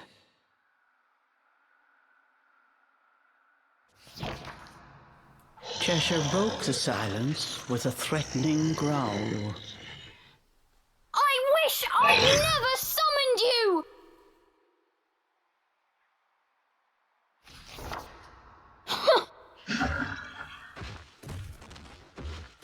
Good. That's it. We're through. Cereza's final words echoed off the trees. Then all was still.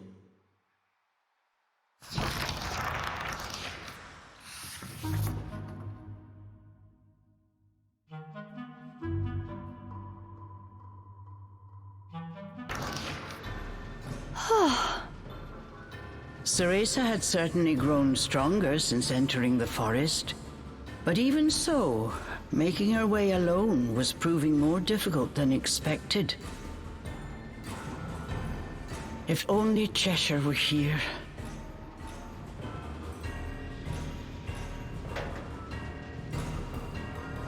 No, I'm better off without that beast. I can make it through this forest myself.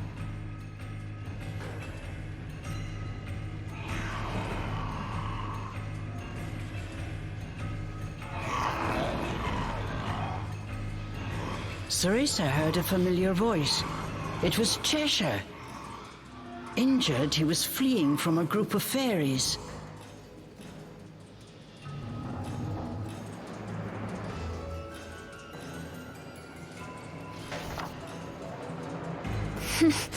Not my problem.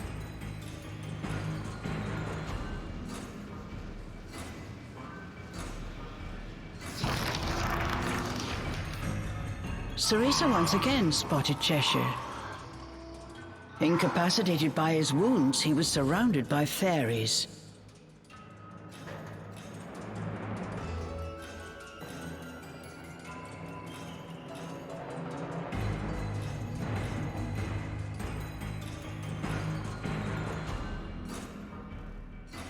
What has he gotten himself into now? Nope, not going to worry about it.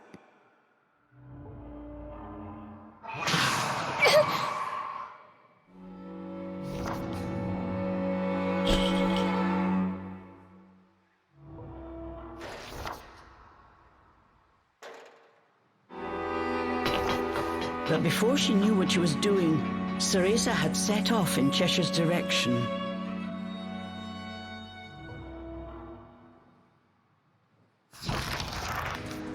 Who is he talking to?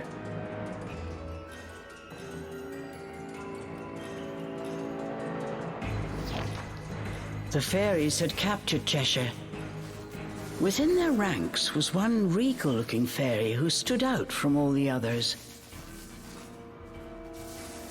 He appeared to be talking to Cheshire, but it was too far to hear what he was saying.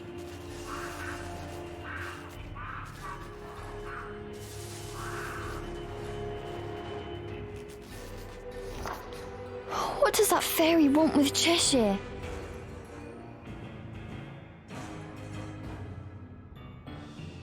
The fairies carried him into some kind of fortress.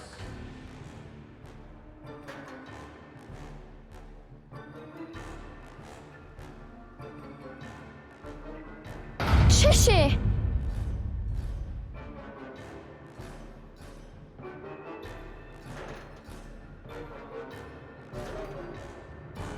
Forgetting the peril of her situation, Cereza rushed to follow the fairies into their stronghold.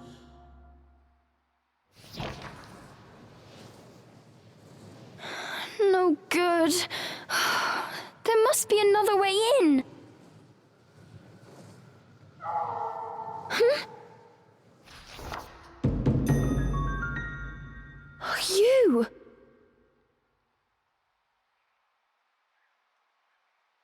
The elusive white wolf had appeared right before Cereza. It called out to her before running away.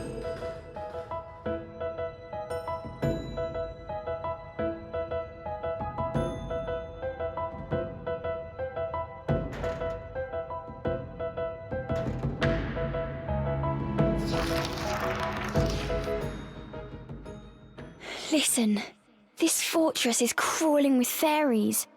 I think you should sit this one out.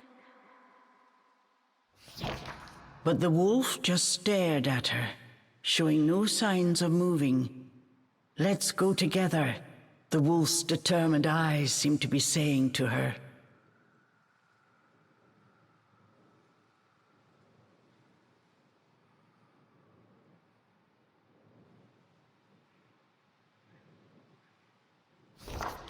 Thanks.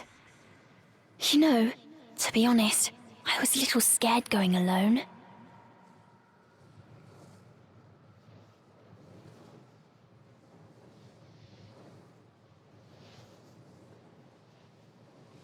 Don't tell Cheshire I said that.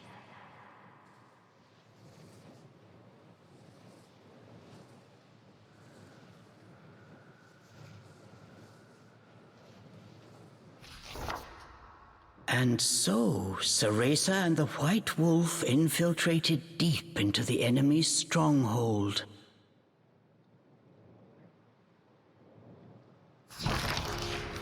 Cheshire! They had finally found Cheshire. He was covered in wounds from head to toe.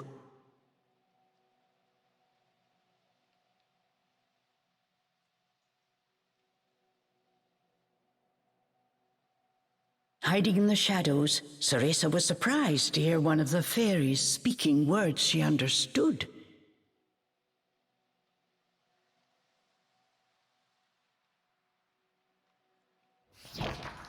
"It is simple! We just need the girl. Stay out of our way, and we will ensure your return to the demon realm." They were speaking in Nokian, the language of angels and demons. It sounded like the regal fairy was trying to strike a deal with Cheshire.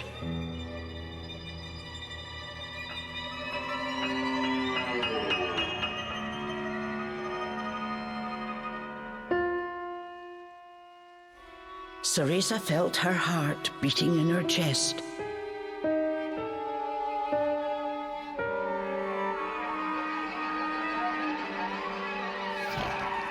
What will it be?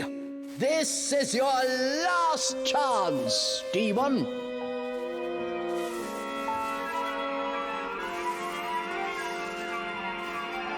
Cereza waited for his answer with bated breath.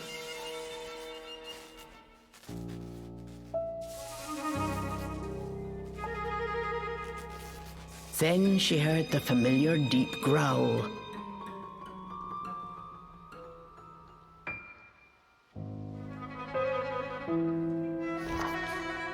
Oh, like I can trust a fairy. I'll devour every last one of you.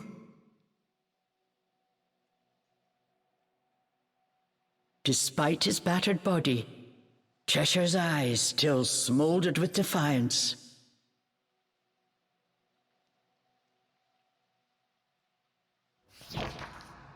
Cheshire!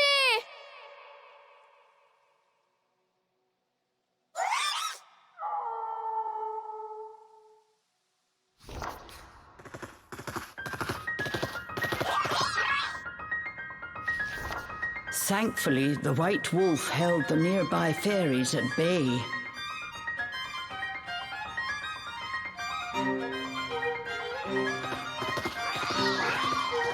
Thanks!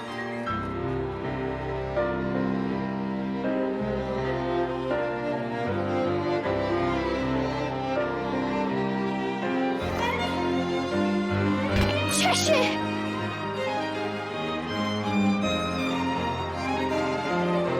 The sudden appearance of two intruders had the fairy fortress in a frenzy.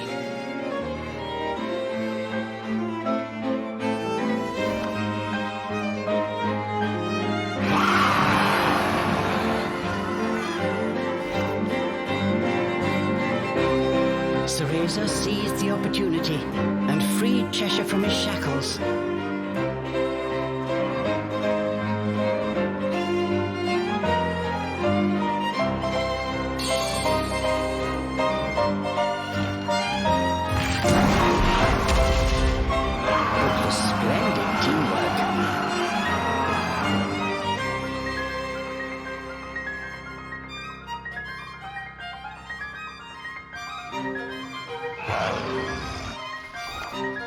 Glad to see you're up for a fight.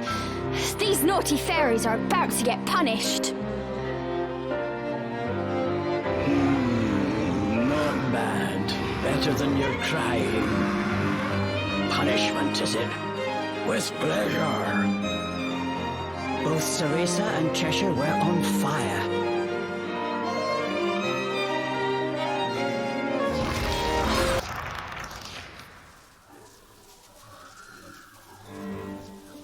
Cheshire?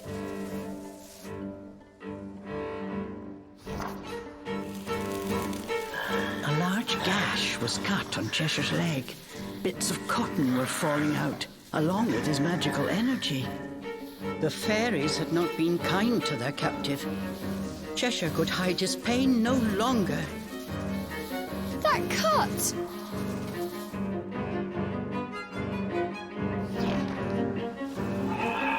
Unless the wound was mended, the magic-infused threads that bound Cheshire to this world would not last long. Hold still! If you move around like that, you'll just make things worse. Cereza needed to suture the wound as soon as possible.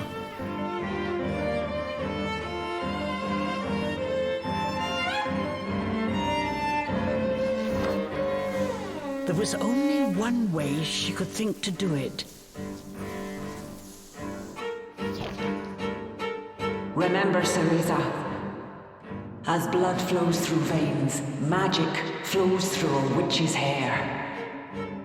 Care for it as you would your most precious tool, and defend it as you would your very heart.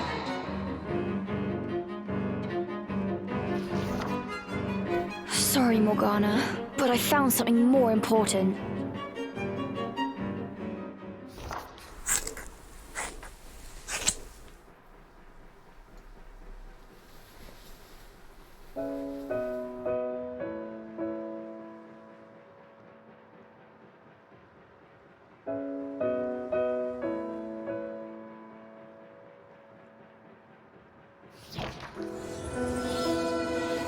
These were the precious locks Cereza was growing out to resemble her mother. As expected, they worked their magic. Cheshire's wound closed in an instant.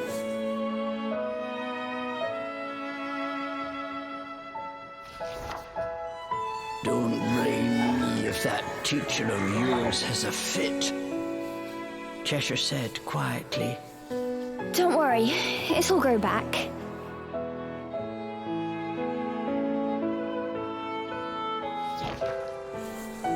Besides, if it wasn't for me, you wouldn't be in this mess in the first place. I promised to send you back. Umbra Witch's honor.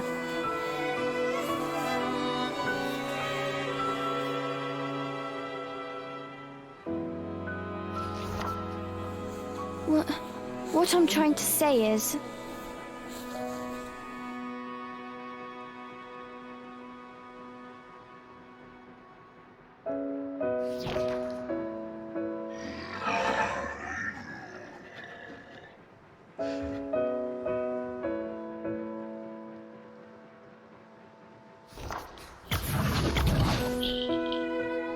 But before she could finish, Cheshire had already returned to his miniature form.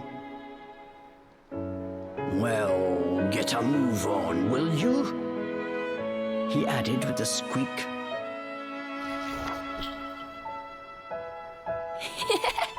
Yes, Your Majesty.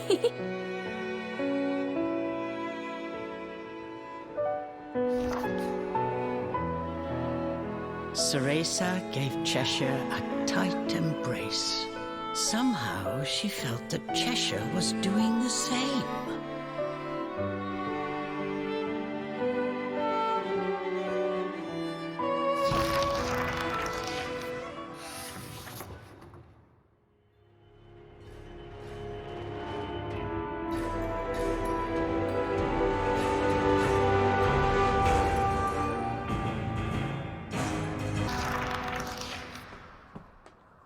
Something made them stop.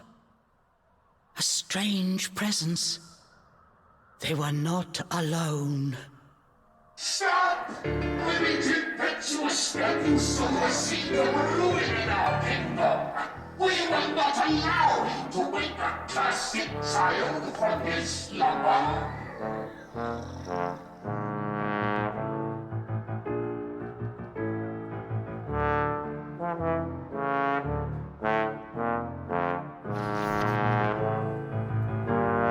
The regal fairy from earlier.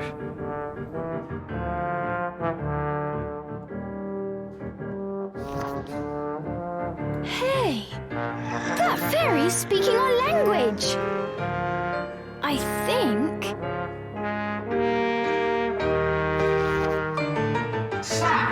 Her insolence knows no bounds or repent.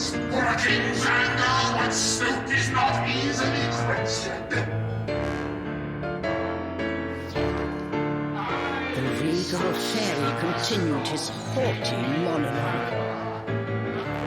Still, his thick accent was nigh unintelligible.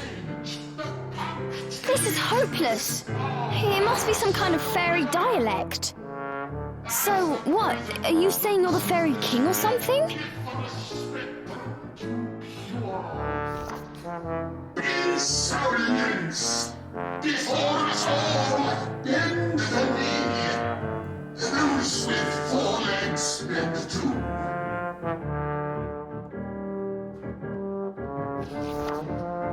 The very trees of Avalon bow before us to pay obeisance.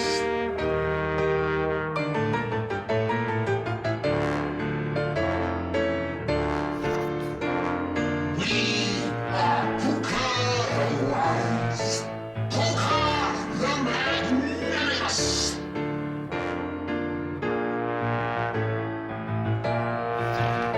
Pause for dramatic effect.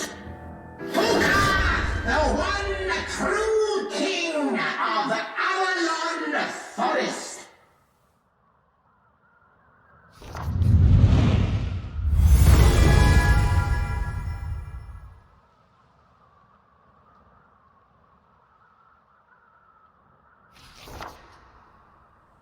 What?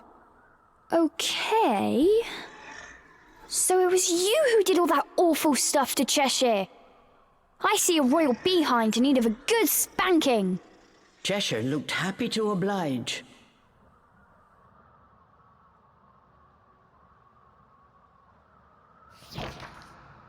Human and demon dare challenge Puka, whose name strikes fear across all 3 realms.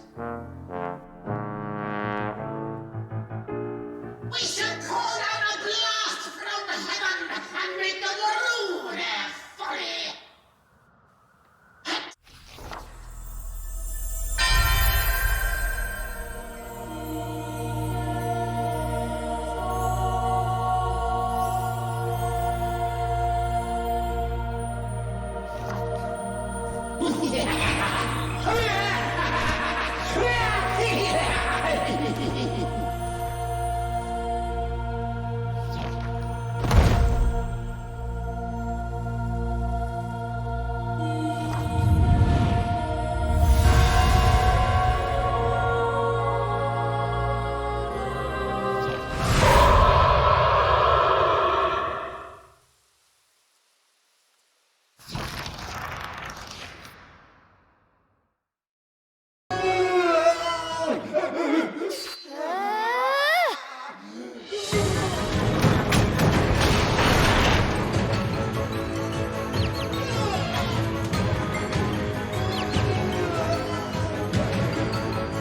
get him, Cheshire!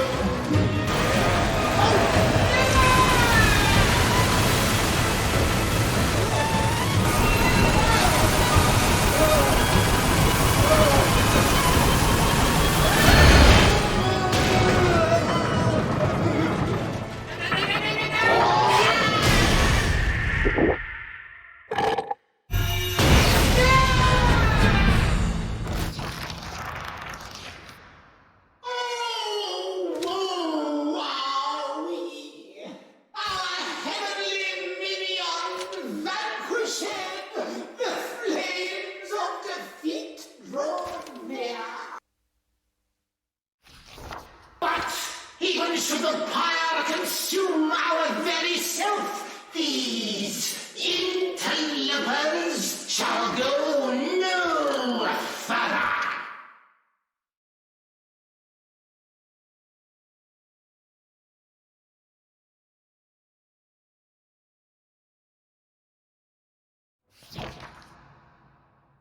What's he saying now? I have a bad feeling about this.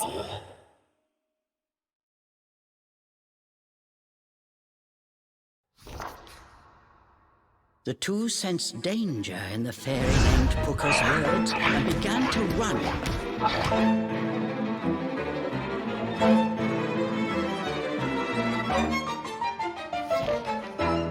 Long live the fairy kingdom! Lovely Puka.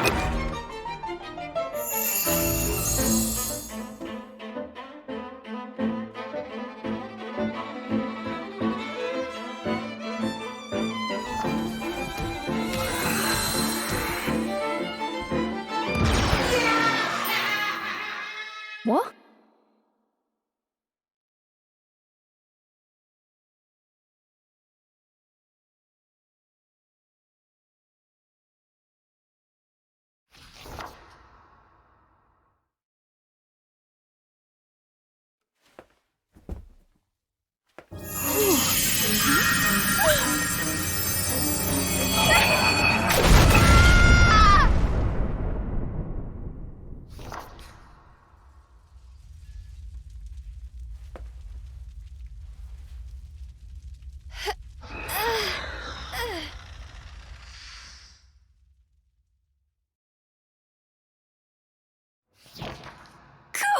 What was with that guy?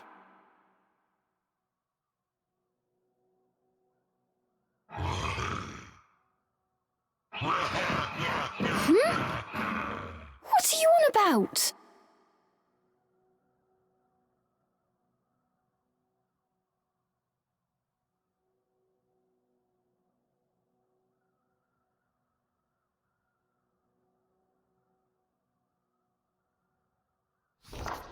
What the? Oh, give me a break!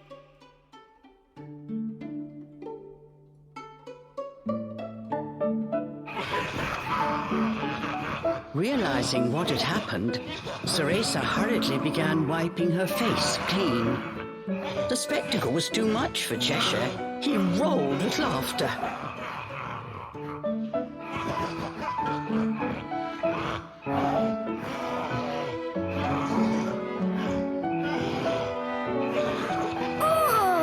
Now it's personal! That creepy fairy best hope we never cross paths again! Okay, Chucklepuss, joke's over. All right, let's get a move on.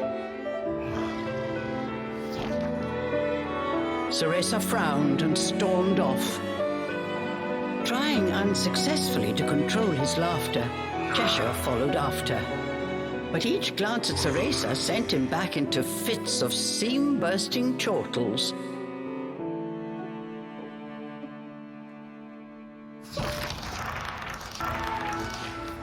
That tower! You made it out of the fortress! Cereza let out a sigh of relief. The wolf seemed as energetic as ever. You're going to take us to Lukan? We must be getting close. Come on, Cheshire, hurry!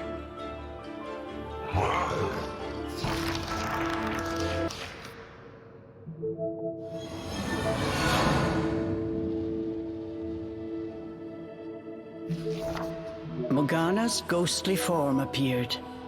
She took one look at Cereza and furrowed her brow. Cereza, what have you done with your hair?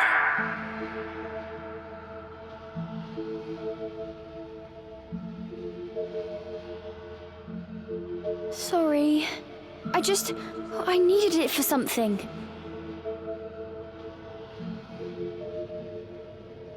Cereza explained how she had used her hair to save Cheshire.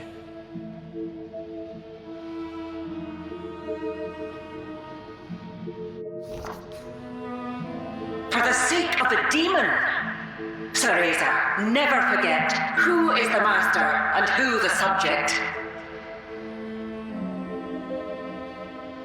Under normal circumstances, now would come a stern lecture. But that will have to wait for your safe return.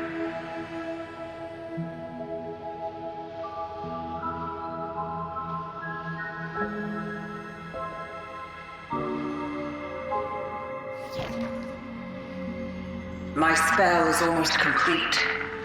I will have you out of that forest soon. Just hold on a bit longer.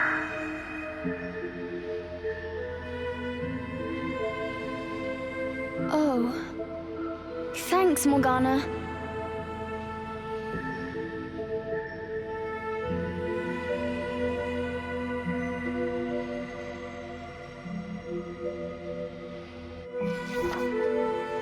The fairies are a formidable foe, but use all I taught you and defeat them. May the moon light your path. Stay safe, Cereza.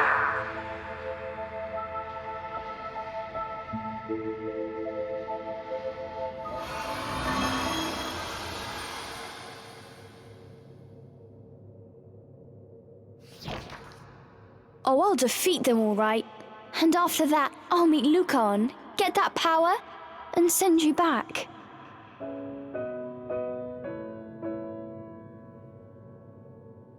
Cereza and Cheshire exchanged a glance.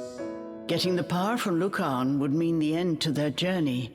It would mean saying farewell.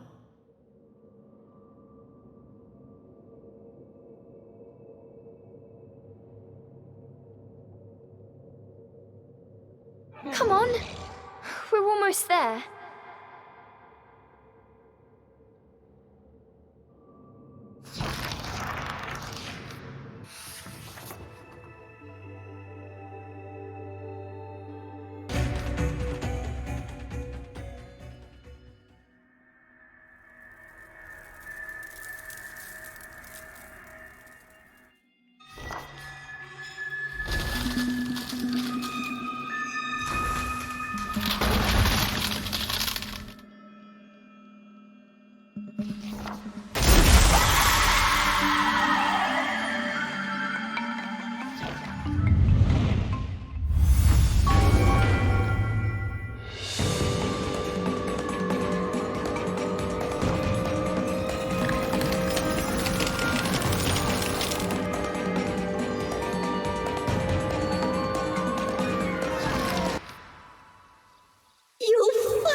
A voice echoed through the trees.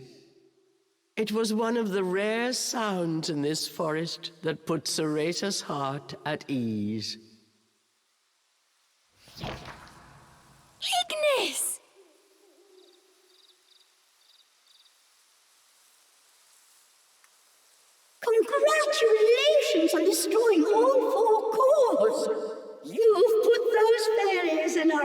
right kerfuffle. We couldn't have done it without you, Ignis. Your advice really helped us out. Just doing my part. I told you, it's my job to know the goings-on in Avalon. I must say, though, I'm honestly quite impressed you made it this far. We've seen so much of this forest. I dare say we know more about it than you.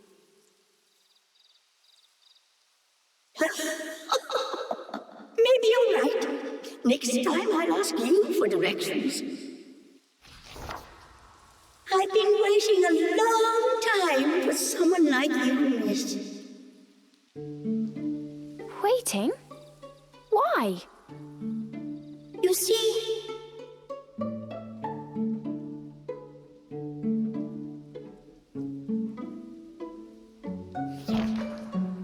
I've lived in Avalon Forest for ages now. It used to be such a beautiful, lovely place. The fairies changed that. They corrupted this forest and terrorized its inhabitants. I've seen them do such horrible things, powerless to do anything but watch. That's why I've been waiting. Waiting for someone to wake us from this bad dream. I'd have done it myself if I still...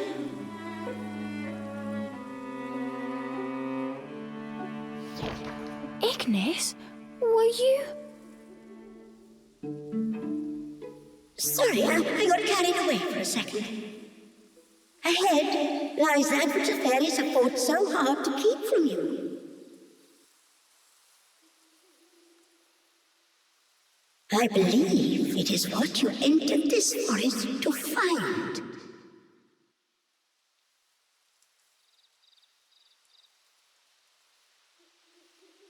Do you mean Lukan? Go on! The seal to the altar is now broken. Be safe, you two. May Avalon's blessing be upon you.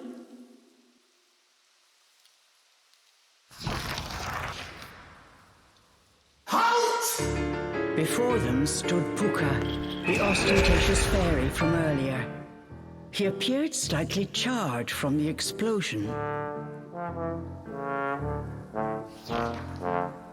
Well, if it isn't the self-proclaimed king, what is it this time? We have no words for you, girl.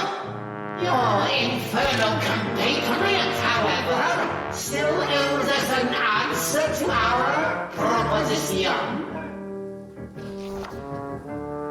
Too long have the demons suffered under the oppressive yoke of that wee witch. Leave her, and by our own hand, a portal to Inferno we shall rend!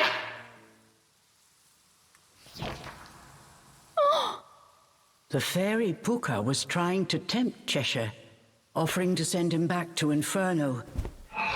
Did he truly have the power to open a portal right here, right now?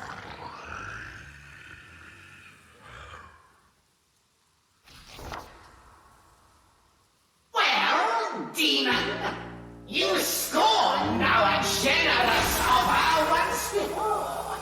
But how will your tune change when the fires of Inferno tickle your name?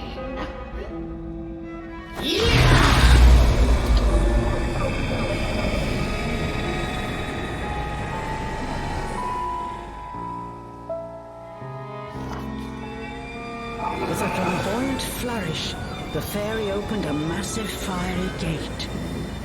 Cereza could feel the heat from beyond.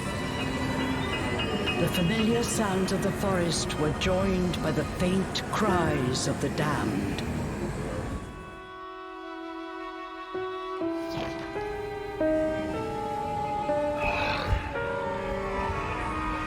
Cheshire? Cheshire slowly approached the gate.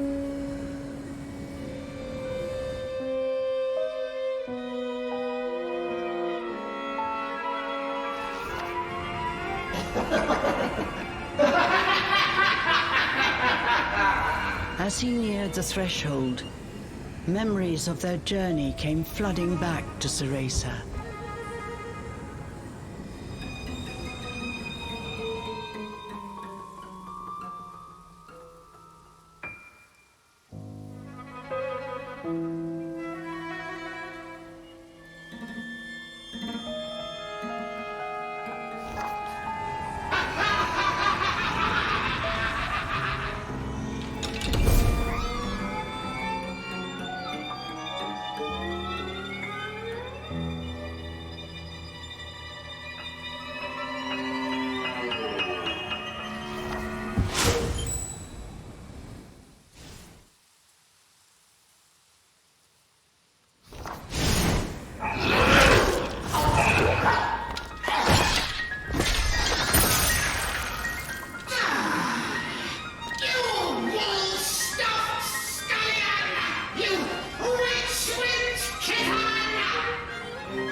Once again, Cheshire had rejected Puka's offer.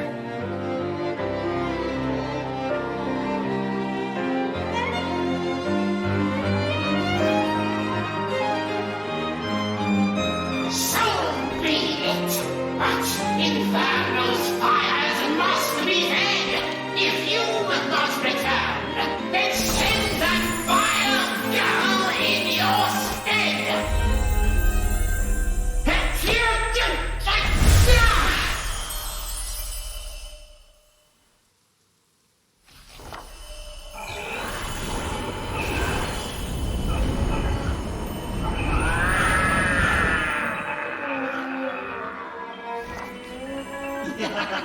What have you done to him?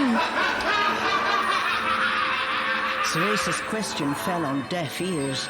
Puka was busy cackling maniacally. Until...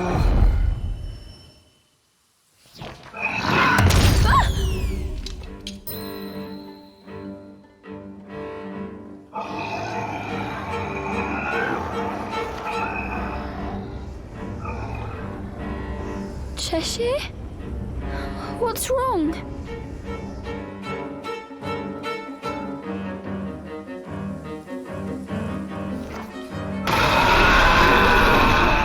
Cheshire, blind with rage, turned his gaze on Cereza. The demon bared its fangs and pounced.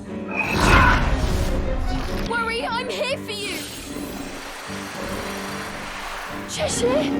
Are you in there? Do you recognize me?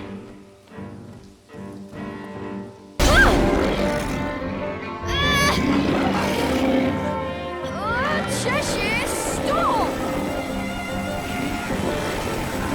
Cheshire!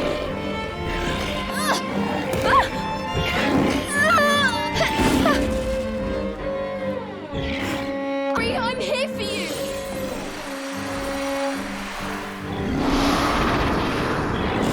Cheshire!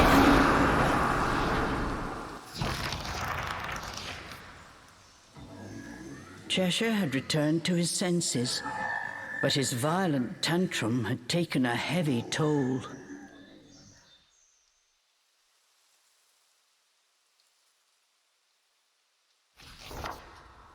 Cheshire? Why didn't you go into the portal? Oh, that weirdo. Oh, couldn't trust him. Cheshire replied before turning away.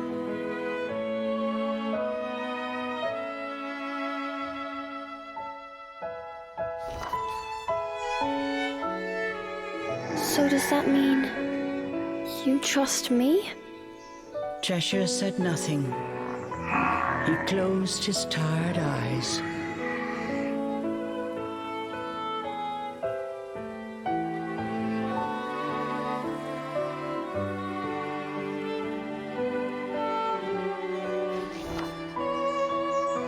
Cereza sang him a lullaby she remembered from long ago.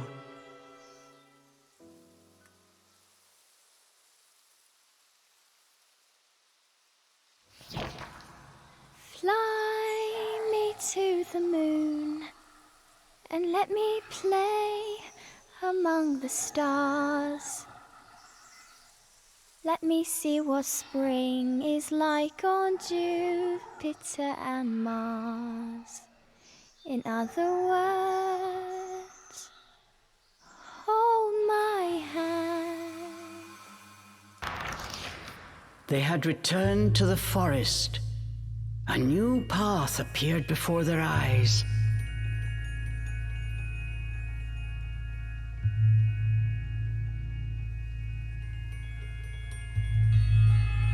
It seemed to call to Cereza, as if a strange force were pulling her. This feeling... Lukan is up ahead! I'm sure of it! We're getting close, Cheshire. When you're ready, let's go finish this.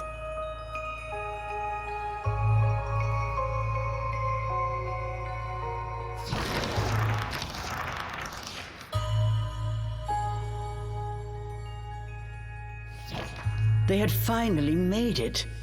As promised, Lukan, the boy from Cereza's dreams, was waiting, but unlike his radiant ethereal counterpart, this Lukan looked pale and Lukan?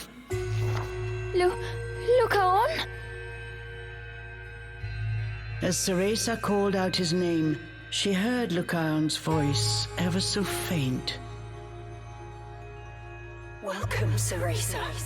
I knew you would make it.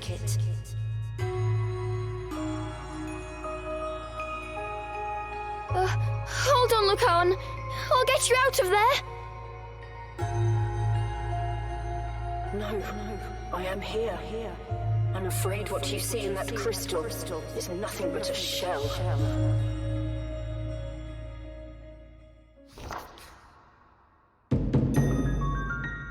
Both Cereza and Cheshire were startled. The source of Lukan's voice was none other than the White Wolf. Why does the White Wolf sound like Lukan?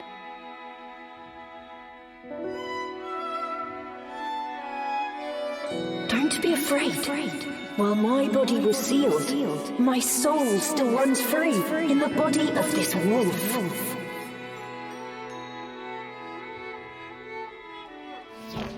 And it was in that body that Lukan had guided them through the forest.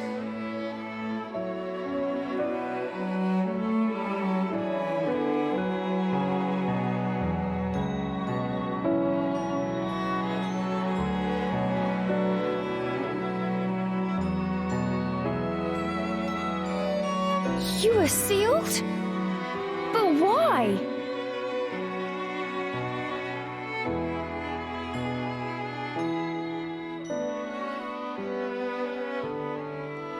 My blood. I am the child of human and fairy. Human and fairy?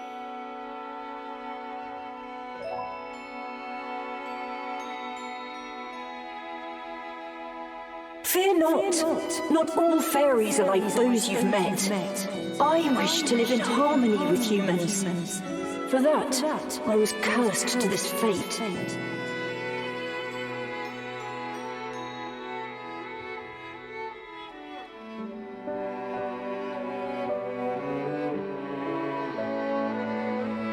And so the boy told Cereza of his tragic past.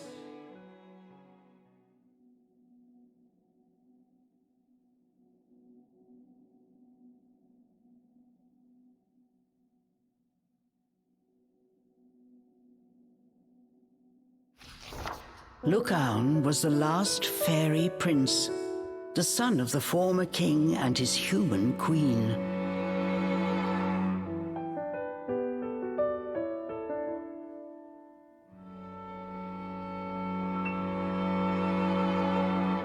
The king was loved by his subjects and even sought a way to live in harmony with the human world.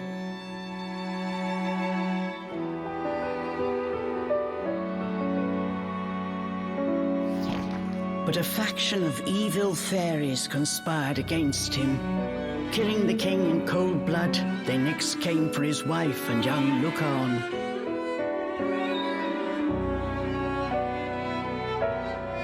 His mother managed to save Lukan's spirit before she was driven out of the fairy kingdom, never to return again.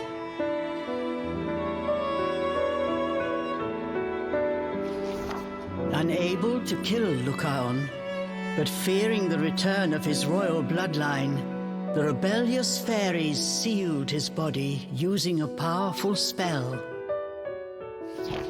Both your parents? Lukan, you've been through so much. Lukan's past reminded Cereza of her own. Her heart hurt for him.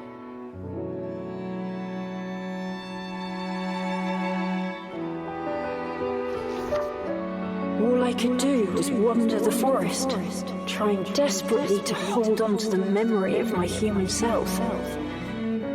But Cereza, there exists one way to break this curse. It requires a special power, something only a witch can possess. And so each time a witch entered the forest, my hope soared. I tried my best to guide them here, but... Oh, Cereza, I'm so happy you made it here safely. Now, I beg you, please help me wake from this nightmare. With the seal broken and my fairy power restored, we can leave this forest together. I will help you save your mother. So please. Something only a witch can possess? Just say the word. How can I help? Why, Cereza, you've already brought me exactly what I need. What? I did? Yes! You brought the sacrifice!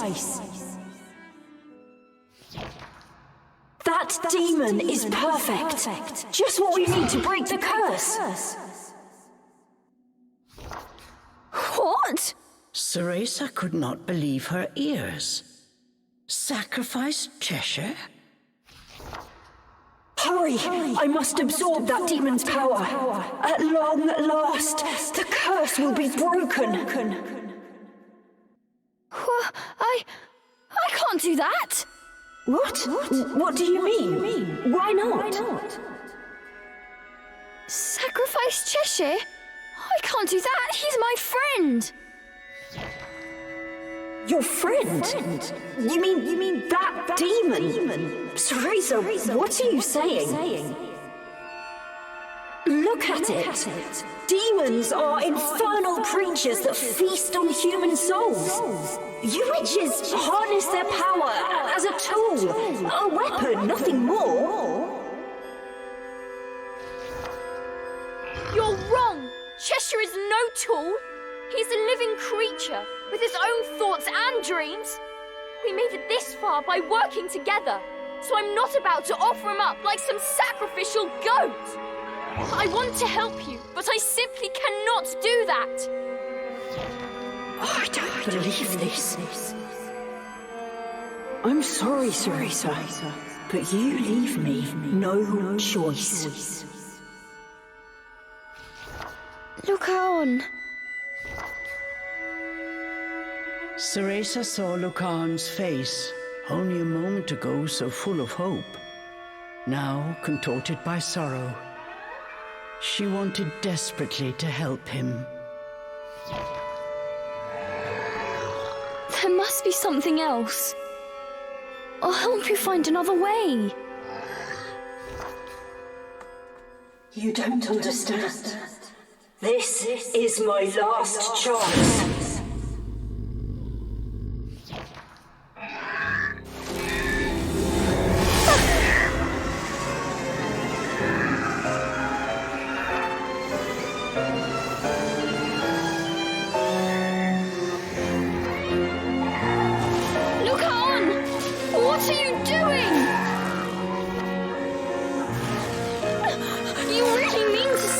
Christ, Cheshire! Stop! I'm begging you!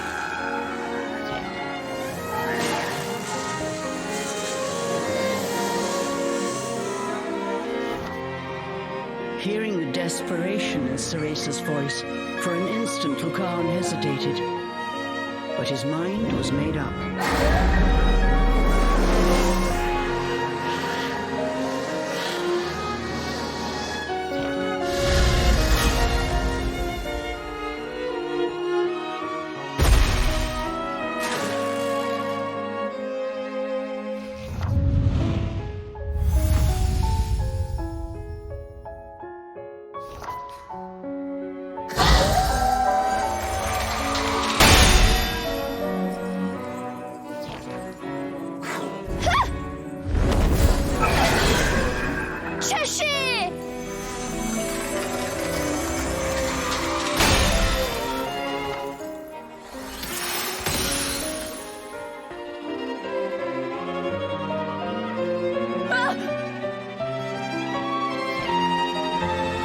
Captured by the fairy prince, Cheshire's life force was being drained. I can't believe I trusted you. Cereza knew what she had to do. I thought we could be friends!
Lukan, you can't have Cheshire!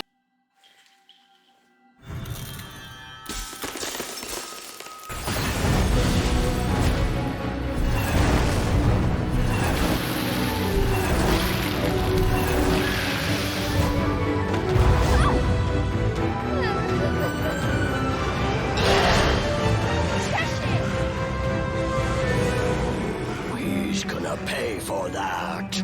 Time to take back what he stole. Okay, let's go!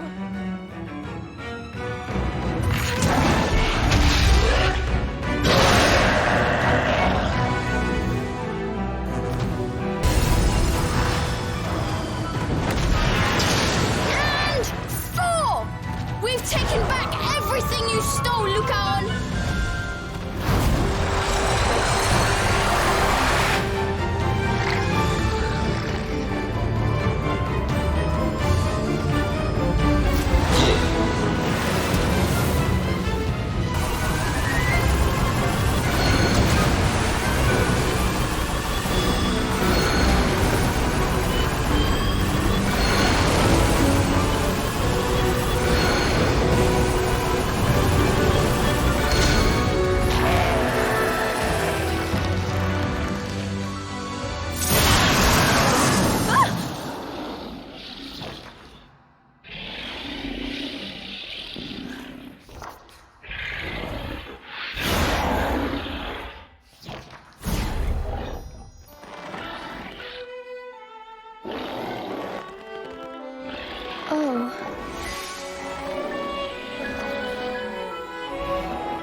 Cheshire, let's go!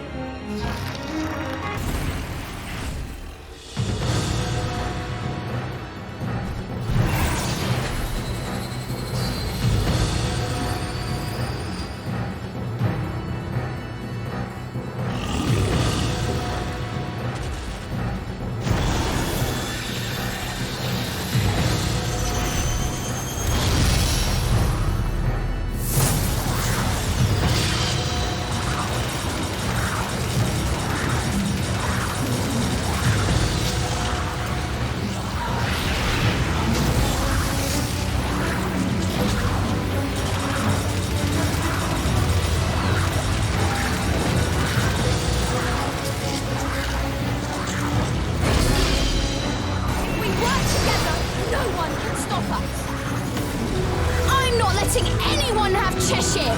Don't even think about it!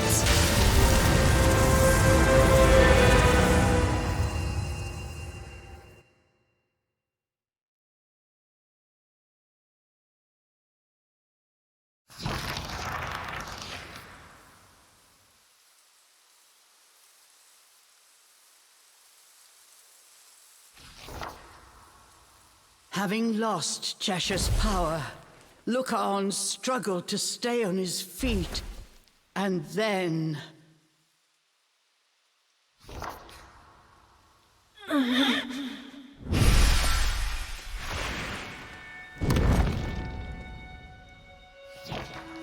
Lukan!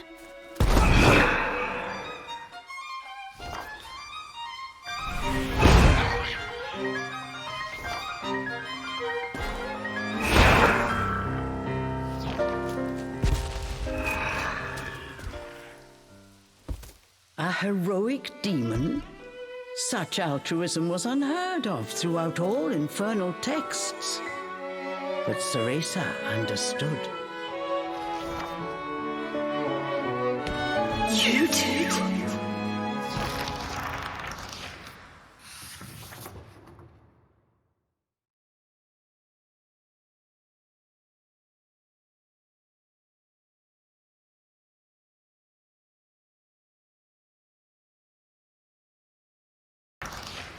The sorrow and anger were gone from Lukan's eyes.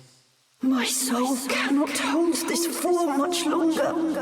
I figured this time was my last chance. No!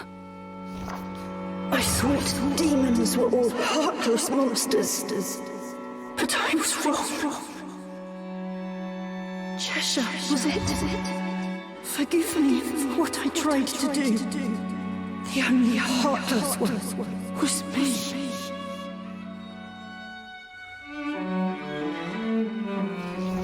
Lukan.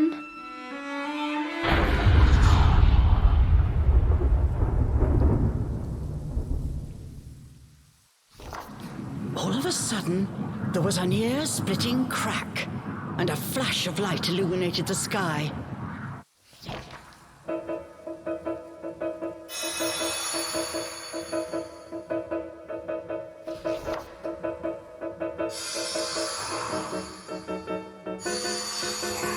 Morgana had succeeded in breaking the barrier, trapping them in the forest.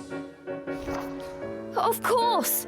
If we can get you to my master, she'll find a way to save you. What? There's still time. Come on, we have to get you to her. Lukan, I won't let you die here. Splendid! Oh, the pathos is palpable! You! On behalf of Avalon the Forest, you have our eternal gratitude. Why, the trees themselves shall sing a ballad of your deeds. It was Puka, the self-proclaimed king. His usual retinue was nowhere to be seen. Though his outfit had seen better days, his elocution was still to be admired. We're in no mood for your riddles. Back off!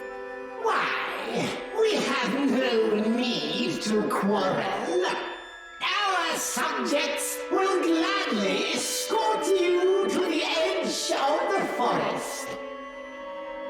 And, led by our fairy light, one ill needs that Lukan guide.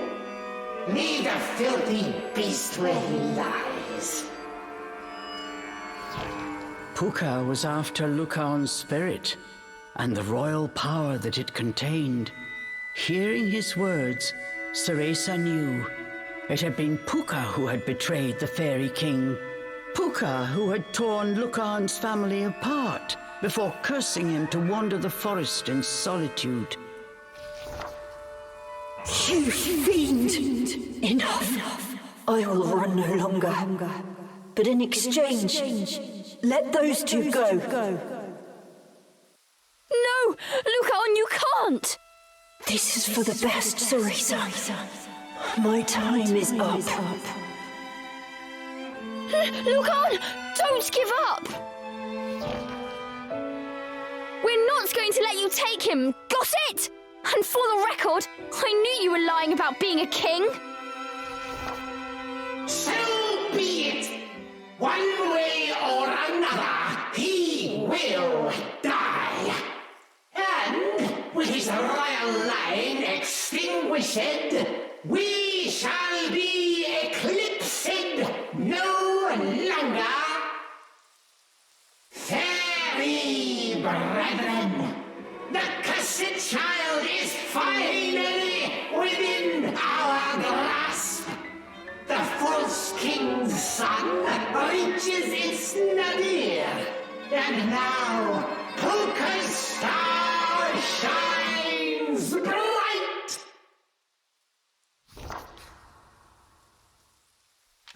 On Puka's signal, a terrifying number of fairies appeared out of the darkness. Staring down what must have been every last fairy in Avalon, Cereza's legs began to tremble. But no matter the odds, she refused to give up. But then...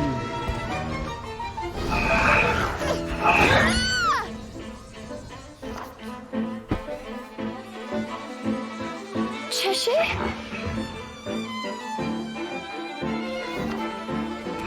The writhing mass of fairies hot on his heels. Cheshire ran towards the pillar of light.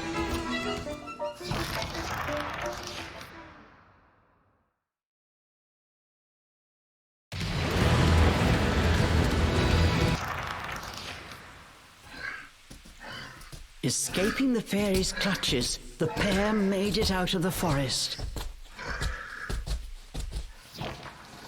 Or so they thought.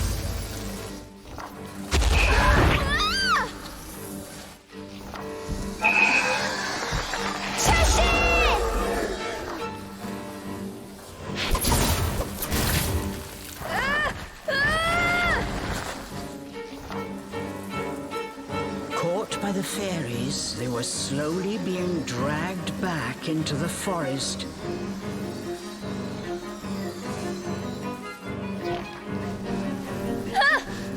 Refusing to give in, Cereza held on with all her might. But then...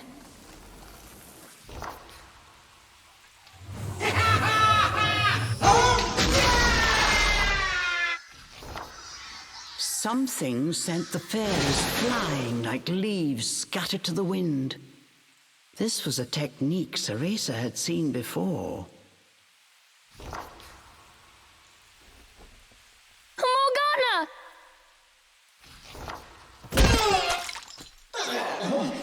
You loathsome witch! I should have known you! But before Puka could finish, Morgana extinguished his life with a single powerful strike.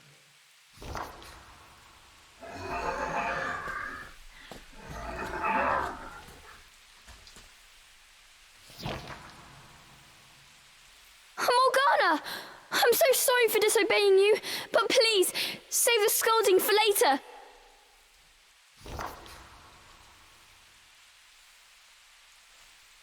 This wolf! It's actually the spirit of a boy! If we don't do something, he'll die. Please, Morgana, can you save him? Morgana said nothing. She gently stroked the wolf's fur. Confused, Cereza looked at her master. Huh? She saw an expression of which she did not think Morgana was capable. It was warm, filled with love. Morgana? You want to save him? How dare you? How dare you say those words after what you did to him, you foolish girl!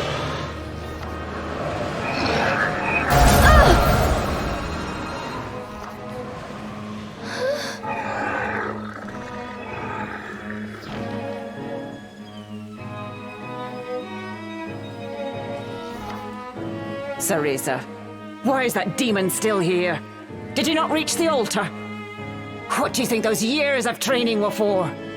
Morgana appeared to be growing more angry by the second. She advanced on Cereza and Cheshire. Morgana? What are you saying? What's wrong? You still don't get it? The training, the brace, the dream. Do you have any idea how long I prepared for the day my precious Lukan would return? Thunder crashed in the distance. Wind screamed through the trees. A cold chill ran through the air. Dozens of girls I lured into that forest. Each required years of training. All for naught. I was so close this time, but you had to go and ruin everything. You selfish brat. Cereza had endured her share of scolding from Morgana, but this time was different. These were not the words of a strict teacher. They were filled with nothing but pure loathing. Morgana, I... Useless girl! Lukan and I will be together again. You will surrender that wretched demon this instant.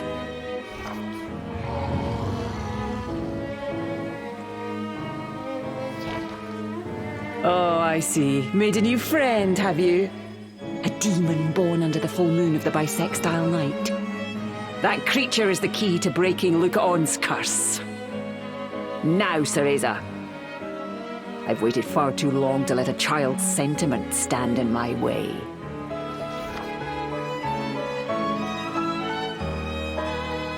Morgana, I know I wasn't a good pupil. I always messed up during training and broke your rules. I know I let you down. You might have been strict, but I always knew you cared about me. You were like a mother to me.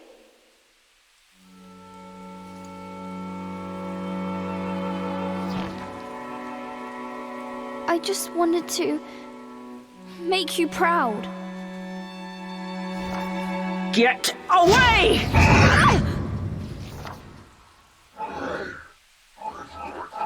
Pull yourself together, she is our enemy. Cheshire tried to get Cereza to her feet. Morgana's next attack would come at any moment, but Cereza could not move a muscle.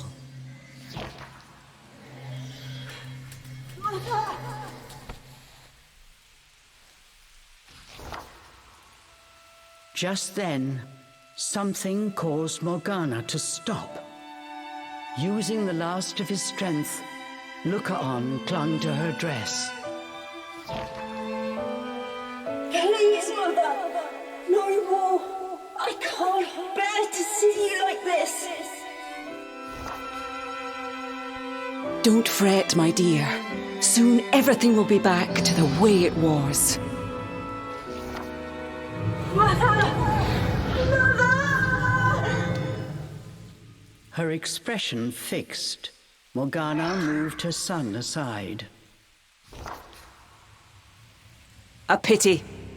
You had the potential to become a fine witch, Cereza. If only you'd hardened your heart. But you were always so damn soft!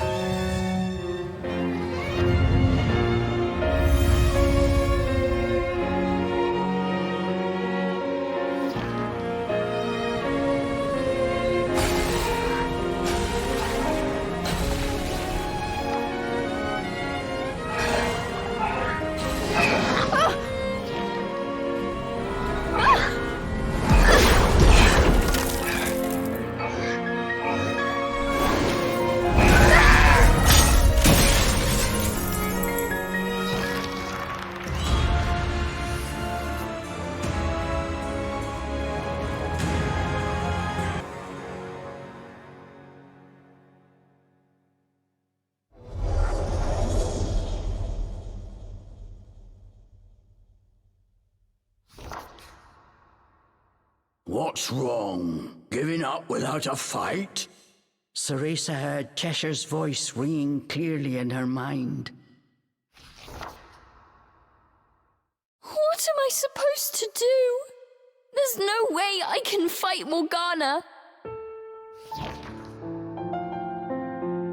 I see. Well then, I guess that means our journey's over. The demon sounded disappointed. Our journey? That's what you'd call it, right? This whole thing to save your mum? You blabbered so much about her, even I was starting to look forward to meeting her. Cheshire paused. What is it?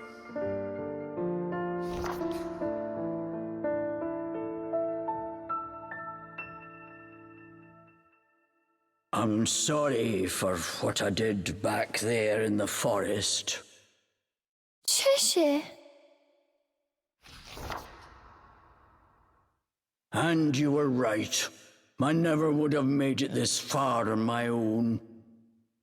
Thank you.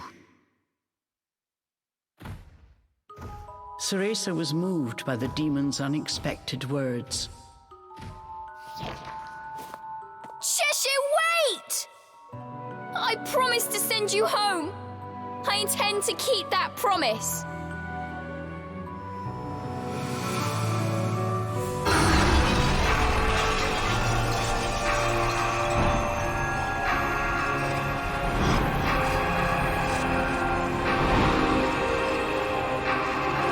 Go, Cheshire!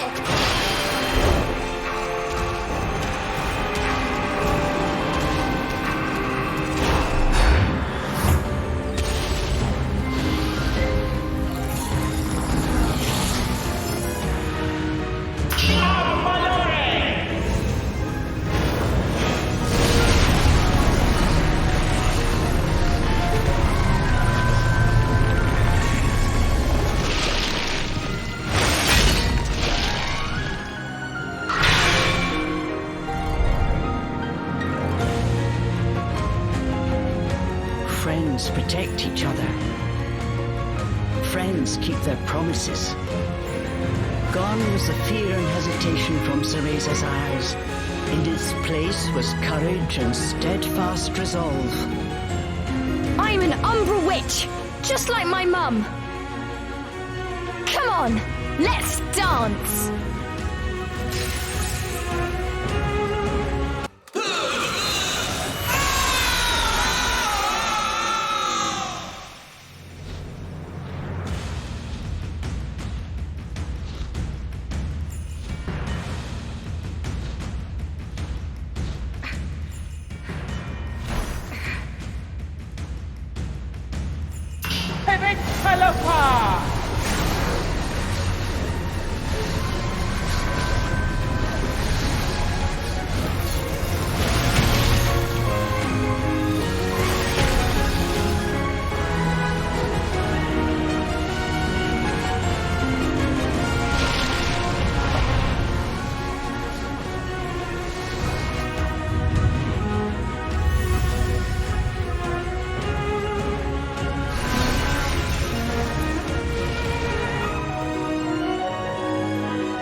Morgana.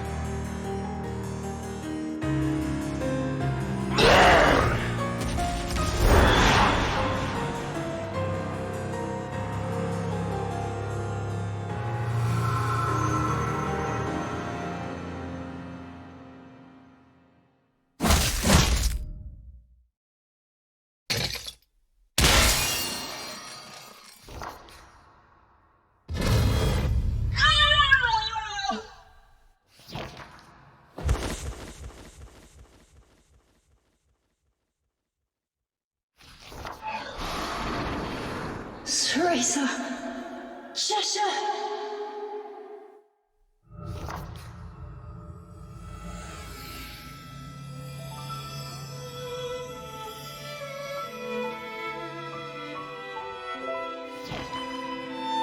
You did the right thing, stopping my mother. It was an honor to meet you both.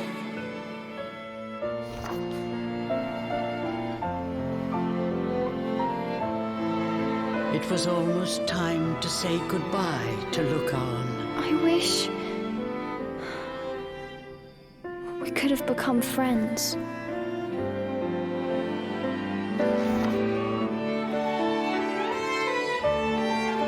We did, Cereza. And for that, I am thankful.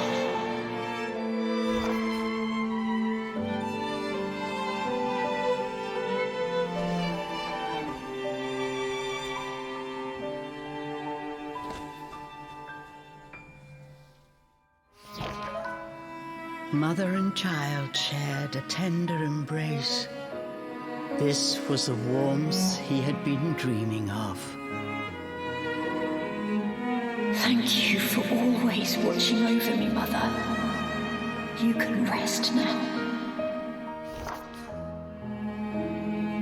I'm happy I was able to see your face one last time.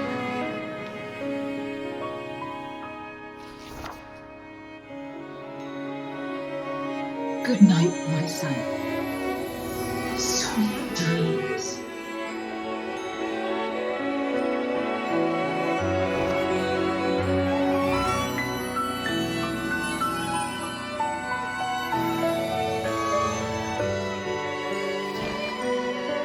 Cereza did not know where fairy souls went in this chaotic world, but wherever Lukan wound up, she hoped he would find peace.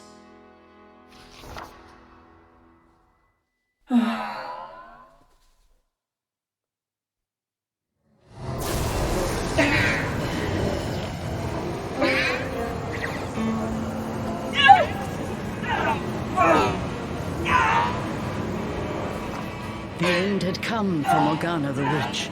Her peaceful expression was replaced by one of agony.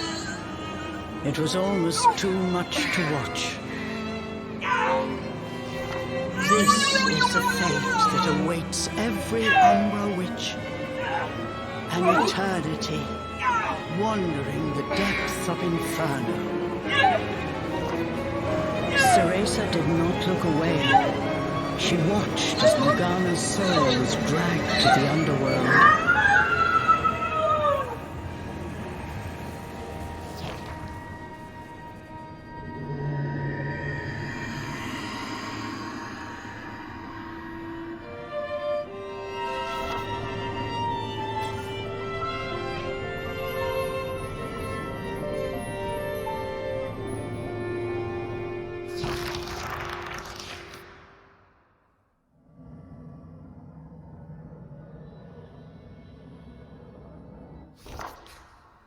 Cheshire realized that this unexpected twist of fate had delivered exactly what he sought. A door to Inferno lay before him. But the portal was already growing unstable. It threatened to close at any moment. The journey had left the demon totally exhausted. Struggling to keep his eyes open, he stared pensively at his door home. That gate will take you back to Inferno. Go on. It'll close soon. Cheshire looked back at Cereza. His expression said what they were both thinking. If I go back, you'll be all alone. Even after all we've been through, you're still gonna treat me like a kid? Just wait, I'll be strong enough to summon you myself in no time. You just take it easy for a while, okay? Cheshire quietly turned back towards the portal.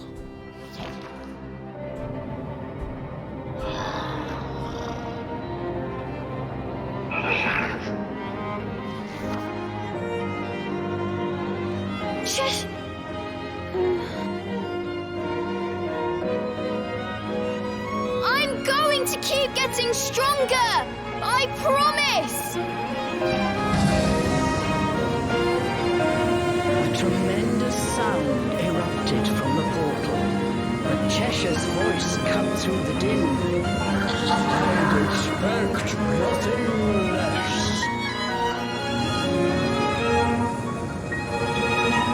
And you better be one hell of a ferocious demon next time we meet!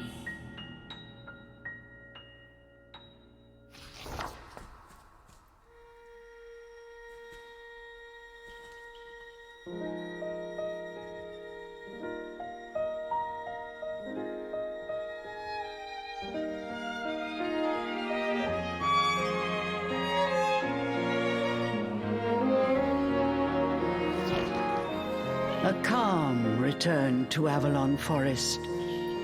As if to wash away the pain of the night, the first rays of dawn enveloped Cereza, bathing her in their warmth.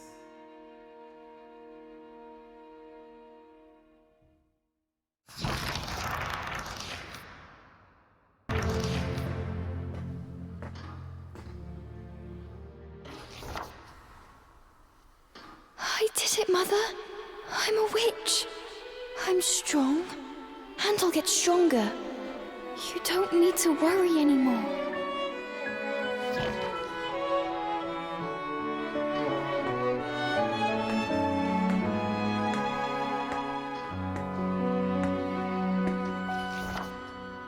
Cereza.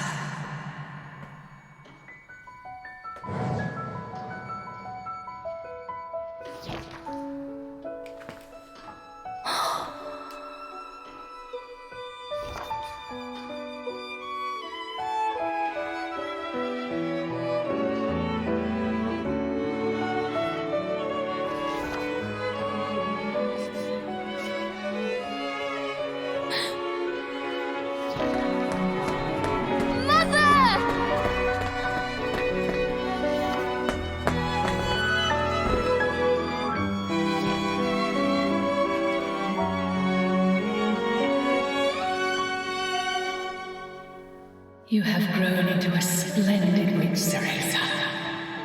You are going to be just fine.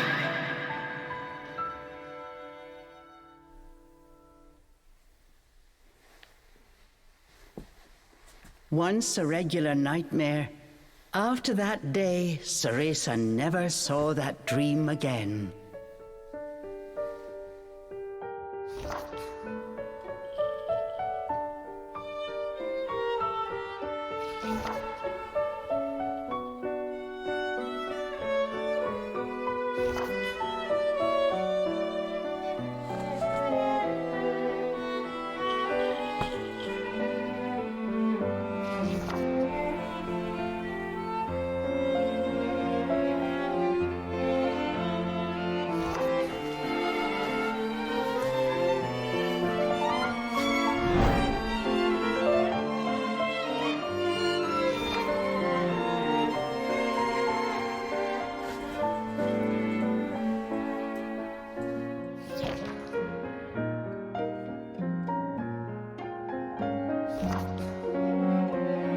Meetings and farewells. Thinking of the promise she made to her friend, Cereza knew that she had gained something irreplaceable.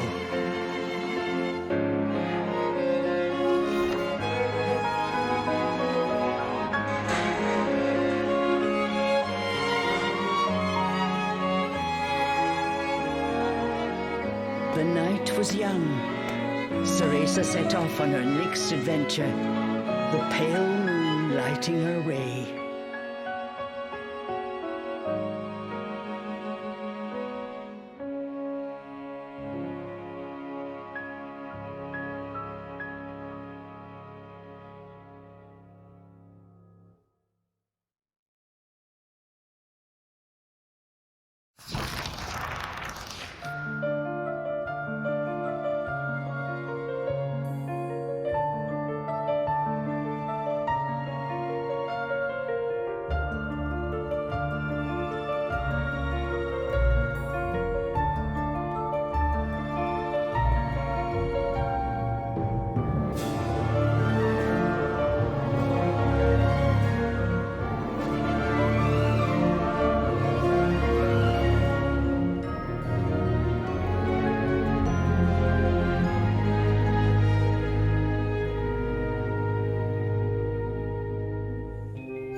Skin all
The end.